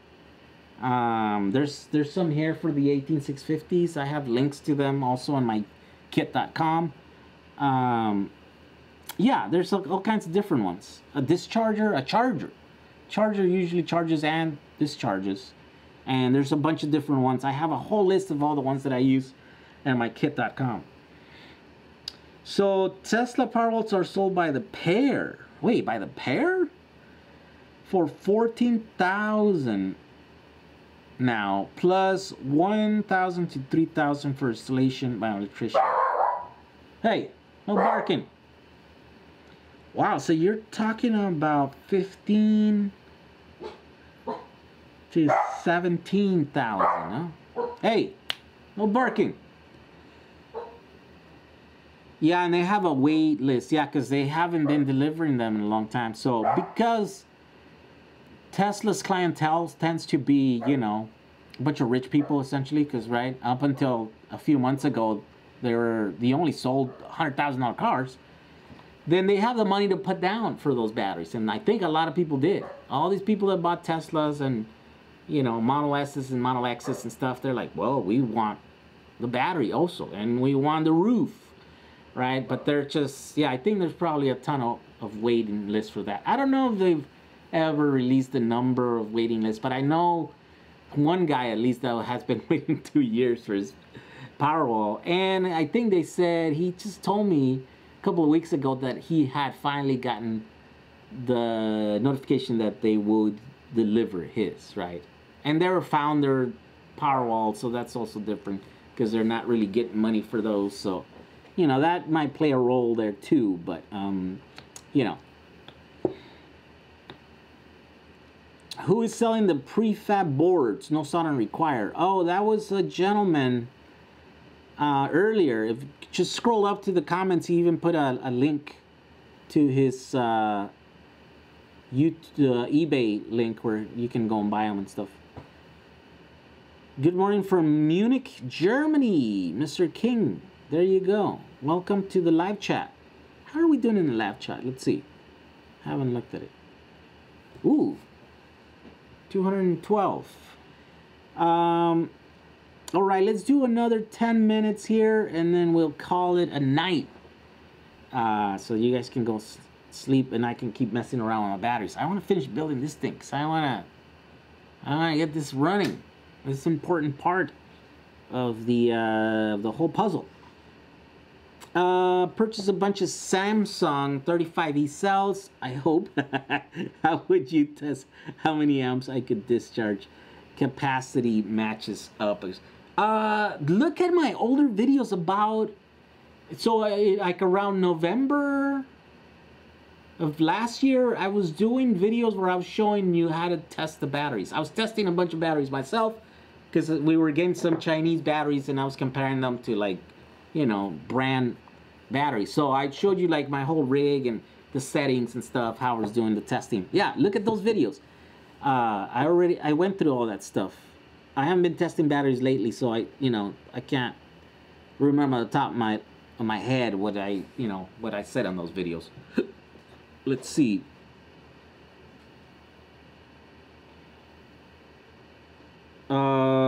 Honduras is in the house. Herbert Werner in Malaysia. Okay. Hello, Jehu. Can you use micro inverters like Enphase IQ7 plus the Powerwall? You should be able to.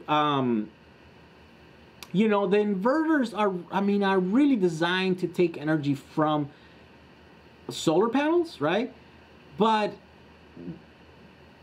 there's no reason why they shouldn't be able to take battery power off of a battery. You know, in fact, it works the opposite way. Something that's designed to take, because the battery power is mostly kind of constant. It's not like all over the place, right? Where solar panels are, you know, the sun goes in there, the cloud rolls by it, and the power just swings, you know, wildly. It goes from 40 volts all the way to 20 volts, you know, and so it's a much more dynamic power source, the solar panels. But batteries are more, you know, continuous in their cycles, right? And it just puts out power, and it starts degrading. But I think the variance of voltage from fully charged to fully discharged, it's less, you know, it's a less wild range than the solar panels. They have a wider one. So, yeah, there should be no reason why. Now, with that said, you know, the only way to find out is really to try it, right? And to put some little thing and, you know, put a battery. What's the best voltage to run it at? You know, if you want the most power out of that inverter, or if you want to, you know, like in my case, I want to run my inverters where they're not running anywhere near peak, because I want them to last a long time, right? And so I want them to run, you know, I don't know, 60% of their total capacity. Maybe that's the sweet spot there. And the only way to do that is to get, I think it's going to work. I think at 24 volts, those $100 inverters from Amazon will work about 60% of the output capacity, right? So it just kind of worked out that way, that one brand and that one model. But yeah, definitely that's how I'm using some of these inverters. I'm using them with batteries.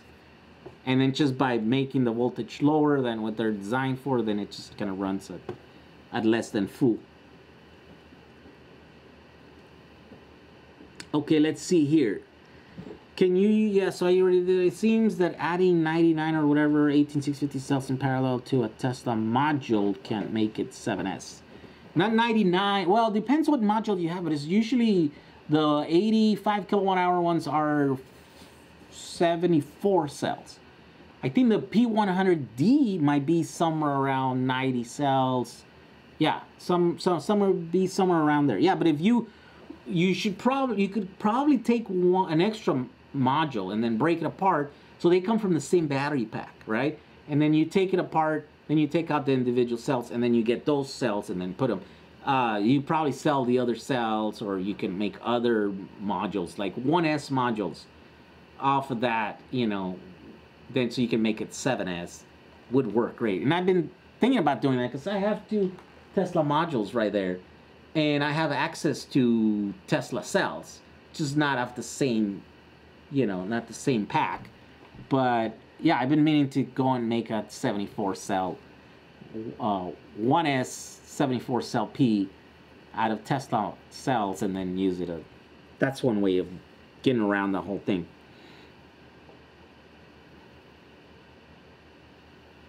Wish I could actually keep my dogs from barking if I bump into something that I really think hits the sound from the outside.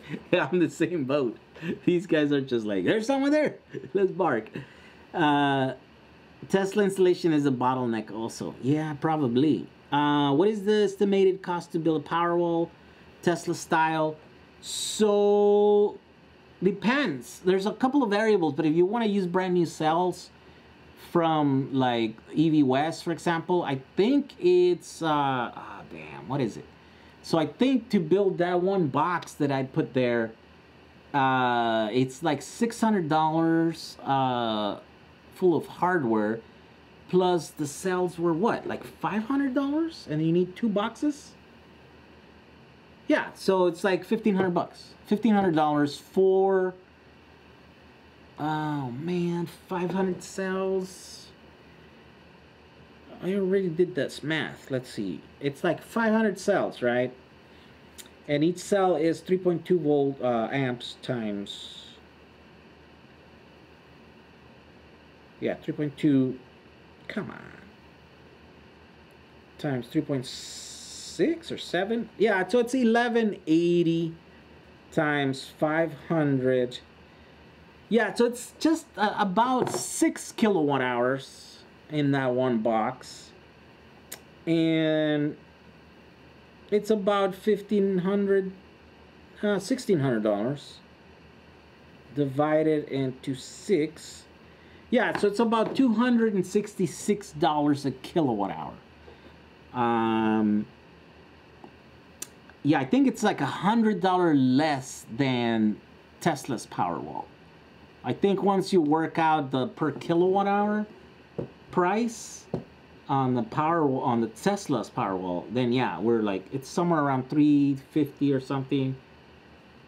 Yeah, I don't know. Someone might want to correct me there because I don't know. But mine system, you know, of using new cells from EV West or whatever, and my little system buying it from me, it's $266. Now there's a cheaper way to do it. Oh man, my battery's about to die. Let me just change it.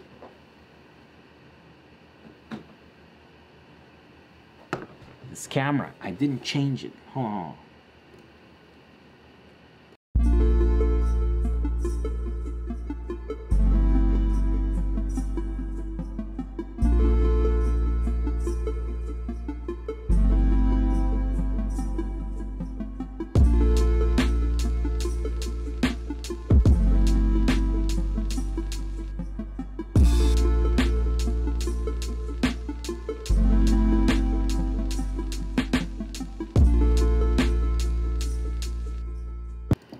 All right, and I'm back. Okay, I'm back. Yeah, so that's how it works out. But also, you could also source all the parts yourself because it's an open source project. You can follow all the links in that same place where I'm selling my assembled, not pre-assembled, but pre-gathered kits, pre-packaged kits. I guess that's the right way to say it. Yeah, you can get it much cheaper. You just have to buy. You just have to deal with, 10 different sellers, 10 different vendors that are, and then all the stuff's coming from China, so it can take, anywhere from 3 to 6, 7 weeks or something like that. But you save a ton of money. Also, you don't have to use the brand new cells from EV West. You could also just, use recycled cells, and then you would be able to save a bunch of money. So then, yeah, this number goes way lower than that. Maybe you're like in the $200 a kilowatt hour or something like that. So yeah, there's a few variables there, but I hope that helps in figuring it out. Will a BMS give CCCV output from a normal non-CCCV input? No. Usually BMSs are just basically a switch. It's to just have MOSFETs that are either on or off, right? And if the cells are at a certain level, then they're on. If they get out of threshold, then they're off. If the power, if they have a shunt on board, then if the power goes above what it knows that the MOSFETs or the onboard, transistors can handle, then it'll just also turn them off. But it's an on-off switch. There's no controlling of power going in and out. At least most of them. There might be some advanced BMS out there that does it, but for the most part, no. They're usually not designed that way. So you have to create the CCCB source another way. And one way that I'm currently trying is this, guys. I'm testing a few of these guys, and I made a video about it last week. Where these are great. These are basically DC to DC, but they have the ability to do, constant current, constant voltage, and you can set it up. You can set the voltage termination on top and on the bottom, and then at what speed you want them to be pushing that power. So these are pretty great, and there's a bunch of them on China. I got a couple of them. And they seem like it's also like an open source project, because almost the boards are not the same. It's almost like someone made the design. They shared it, I guess, and people just took that design and they kind of drew their own boards, and then they're manufacturing their own boards and then populating them and selling them. And according to whatever different components they're using, then they're like grading them different. This is one of the top ones, which is like, this is rated at 1800 watts, and you can hit 1800 watts. I think if the voltages are correct, I think the limiting factor is 40 amps on this one. So, if you can run 40 amps, you can get that. I don't know for how long. I'm also running these like lower, right, so they don't burn up and stuff. But yeah, you can look at that if you're trying to create CCCV profiles on during charging. Okay. I think Tesla's a great company. Have you ever tried to use ultracapacitors to level out peak load on a large battery? No, I never had to. But yeah, they totally would work, and I could see that there are certain applications where they would need it. I haven't had those. Okay, so let me just run towards the end here. I agree. I got crazy in a house built too. The system I had designed was take 30% energy use away from the grid, the essentials like heat and winter. Yes, I saw that video. I was worried that thing was getting hot. Oh, I wonder which one you're talking about. Where can I find the parts list for your Powerwall, says Scott. Let me give you a link here. The link, it's kip.com, right? And then there's Powerwalls. You should also join my Facebook Powerwall group, Jehu's Powerwall group on Facebook. There's links in there, also in that group, and it's all the way to the top. Oh man, I gotta make videos. All my stats are going down. Well, it's just I'm experimenting right now. I'm going through the experimenting phase of this project. Here we go. Here's a list. That's a website that I use to kind of put together all the links of all the resources. That's the one for that one. Also, if you keep looking in there, you can find the lists of all the chargers that I use, all the lists of all the tools that I use, and all kinds of stuff. Whatever is that people are asking me, I usually went in there and made a little thing so that it's easy for people to find it. Nice t-shirt. You could also buy t-shirts. No one's bought a t-shirt in a long time. And by the way, I just started seeing them. For a long time I couldn't see them, and now apparently they're starting to put them underneath my videos. So you probably could see them underneath this video. There's probably like a link there for all the shirts. And these ones are super geeky. I mean, it doesn't even get more geeky than this. It's actually this. You know, it's a picture of this. Yeah, I don't know. It's a weird thing. That's what I have to offer, I guess. Let's see. Where do you get the 18650s or device call and test voltage? Yeah, just click on the link that I gave before. This is where you can find the 18650s.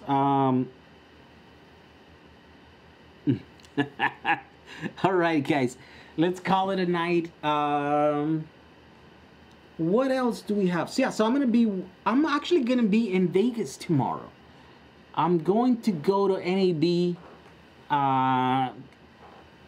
I wanna meet up and support one of these guys, one of these companies that's come out, and they gave me this microphones and stuff, right? So I'm starting to use their microphones. They're like smaller, lighter than the original ones that I used to use, but this one has a lithium battery inside that lasts, you know, like 2 days or whatever, and it turns on automatically with the camera. So it's got nice features, and it's a small company that's kind of coming out, and they're throwing some party or whatever, and there's going to be a bunch of YouTubers, and they invited me, so I'm going to go and support them. It's going to be in Vegas. If you're in Vegas, let me know. We could probably hang out and, you know, have a drink or something. And then after that, I'm back, and I still have to finish this one project where the solar charge controller, and I know I owe you guys. Every week I keep saying that. The schematics and stuff, but that's coming. It's just, oh my God, there's just a bunch of stuff that keeps getting in the way. Then also next week, I'm going to be working on finishing this, guys. And then I think, yeah, after that, it's just a build video, you know, showing you guys how to build a Powerwall from the ground up using our system here, and kind of talking about, you know, in a graphical way, how the different Powerwalls they're going to be that you can make, you know, off-grid or grid tie, AC coupled, all that stuff. I have some power supply still coming from China that might change, you know, which components I'm gonna use. Oh, I got a new soldering station. Oh yeah, this is somewhere important. How many people are watching still? Hopefully you guys, okay, maybe some, I need help.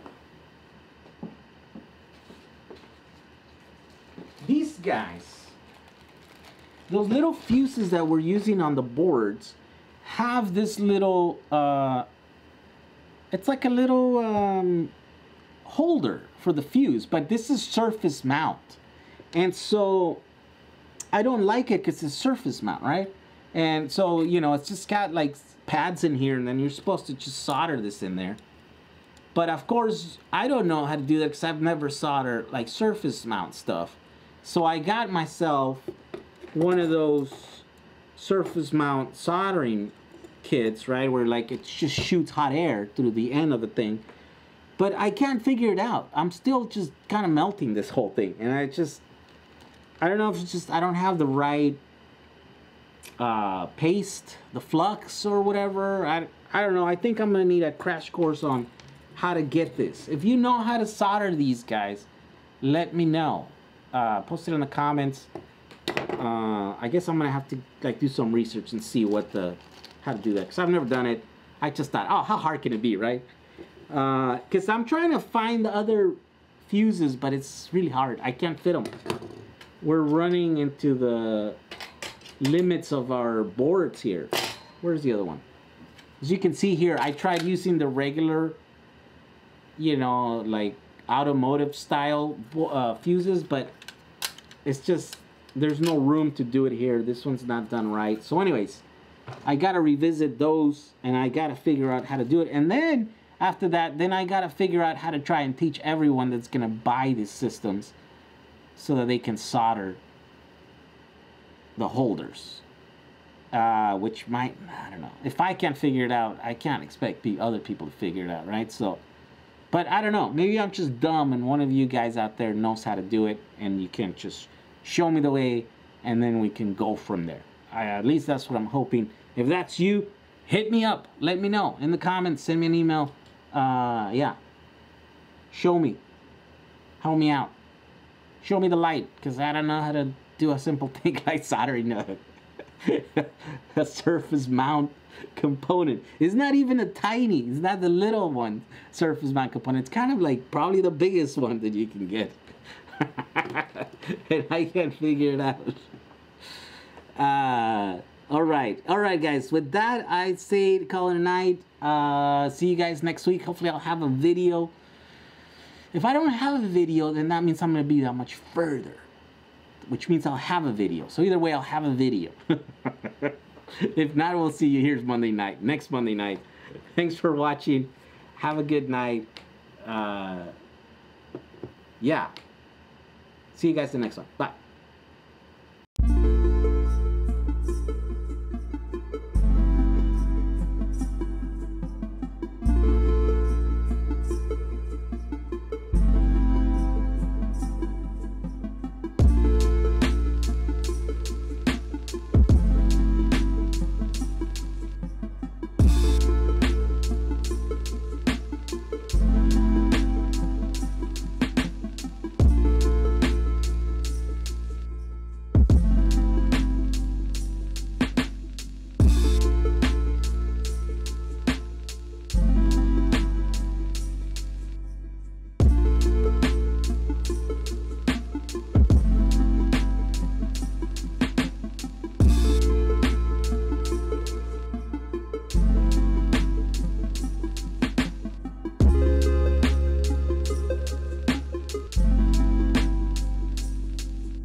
Some 100 kilometers south of the border, there exists a place. This is what's known as La Bufadora. It's a place where the water comes out. It's a blowhole. And let's sit around and watch the water come up here.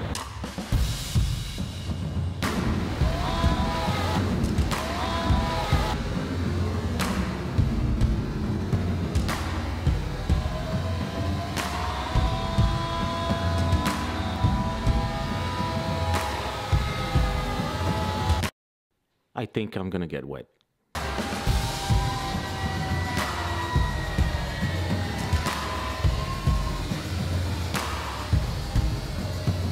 So was La Bufadora all that it's cracked up to be? Or? Yes. Were you impressed? Yeah, I was splashed. Watch your step. Big splash. Yeah, I was like 7 years old last time. I'm allergic to birds.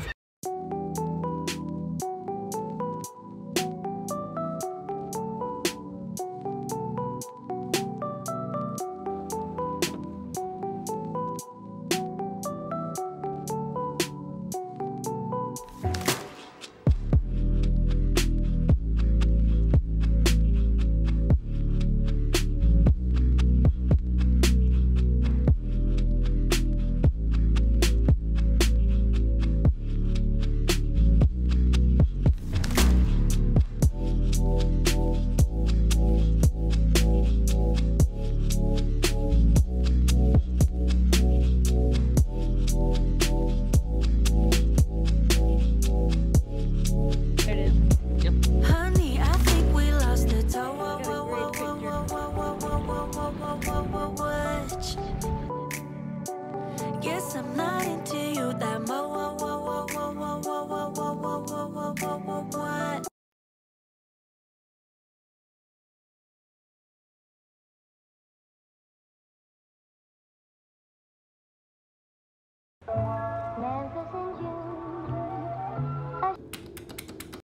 All right, so I just arrived in Manhattan.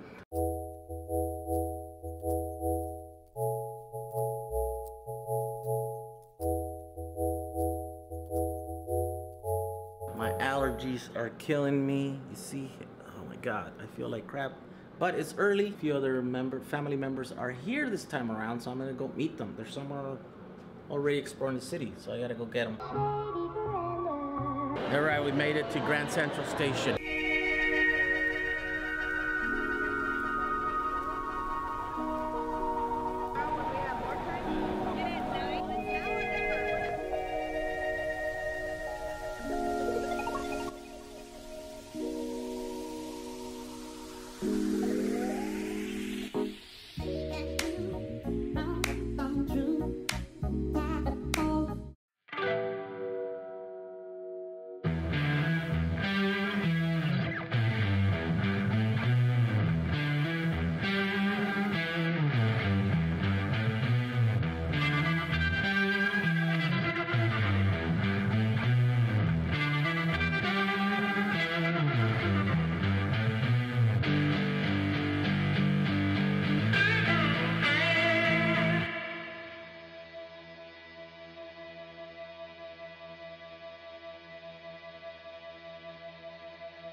Alrighty.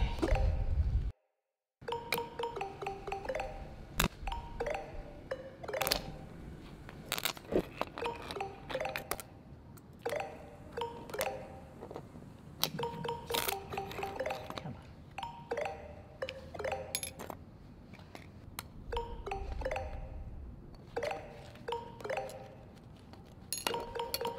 Alrighty, here we go.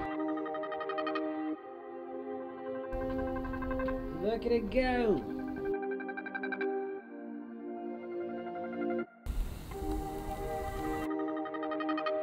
Vieron. Oh my God!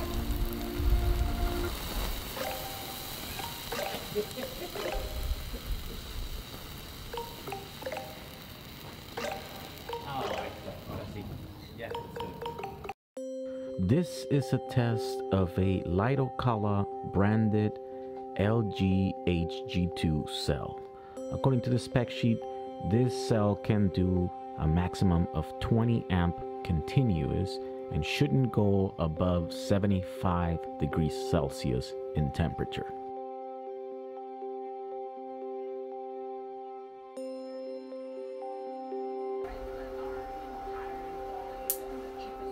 And just like that, with that little crack, the cell is damaged beyond repair. At 15 amp load, the cell reached a maximum temperature of 100 degrees Celsius, at which point the CID was triggered and now the battery is open circuit. So that's how you kill a fake LGHG2 branded Lidocala cells.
You ever wonder what people think about our electric conversions? See the reactions on this 70s Porsche 911.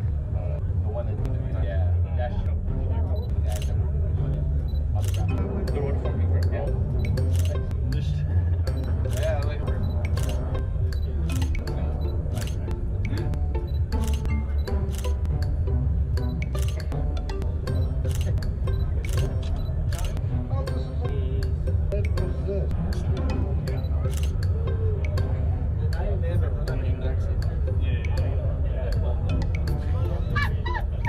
Oh yes. Oh yes. Oh yes. Fuck yes.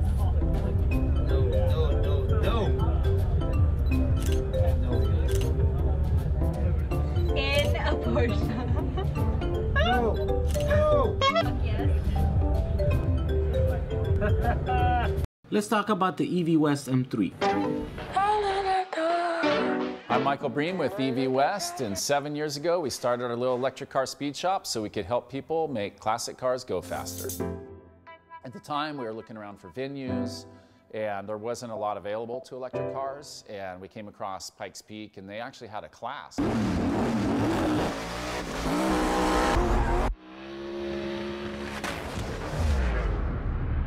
And we ended up building the car, purpose-built for Pikes Peak. We ran the race in 2012.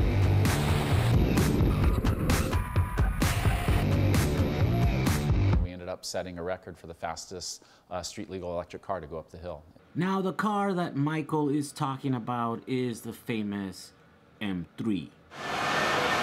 342 horsepower and 850.4 pound-feet of torque.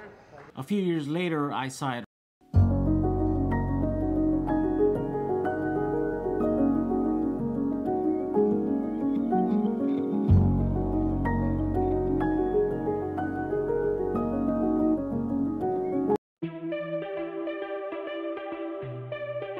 So how much does this Powerwall cost? Let's do a rundown on the prices of all the components. First, we have the solar charge controller available for $38.99, the bidirectional meter at $29.99, non-interruptible power supply available for $30.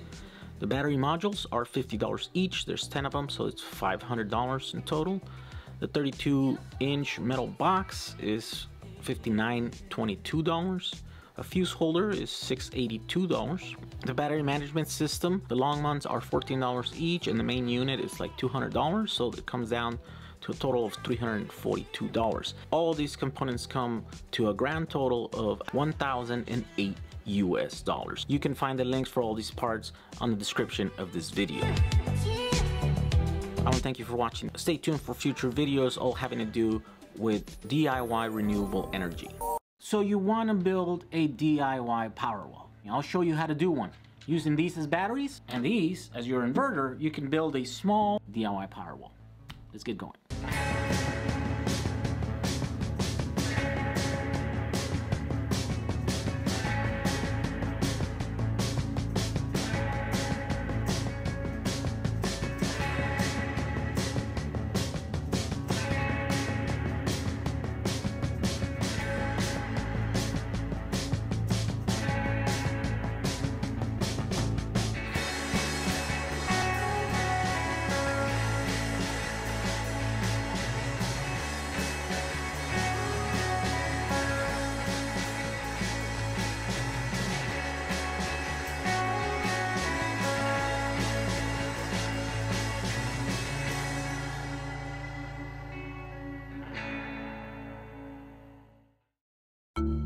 So around 2010, we started seeing the Tesla Roadster hype. And if you look at it just based on specifications, you're like, this power plant, we should be able to put this in other cars. We just kind of started a project, kind of like a technical exercise to see if we could actually build our own, kind of homebrew electric race car.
We almost lost our wheel right here.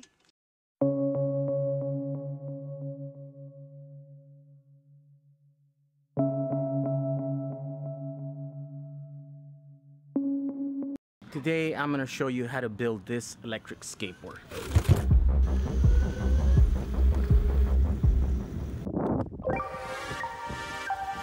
As you know, electric skateboards are a thing now. They've been a thing for a while. There's the expensive ones, there's the cheap ones, and everything in between.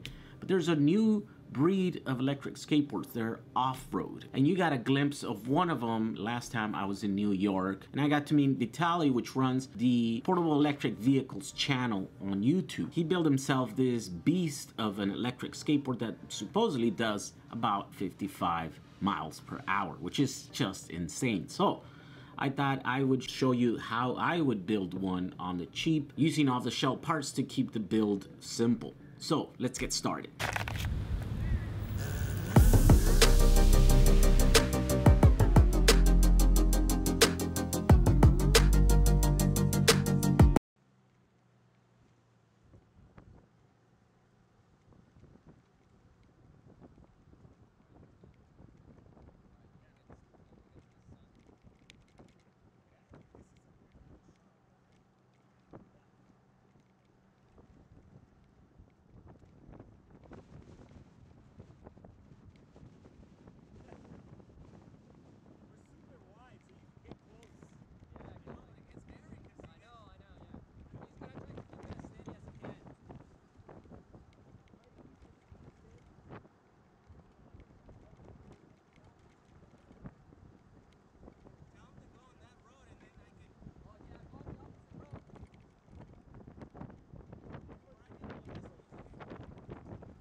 Let's make a Powerwall. Positive, positive.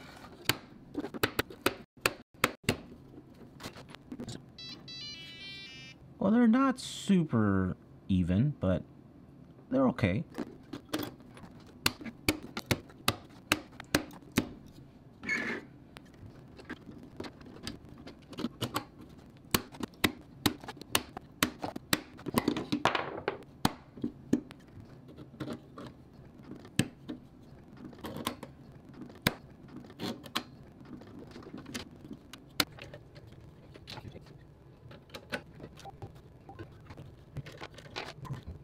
Whoa, they are kind of all over the place.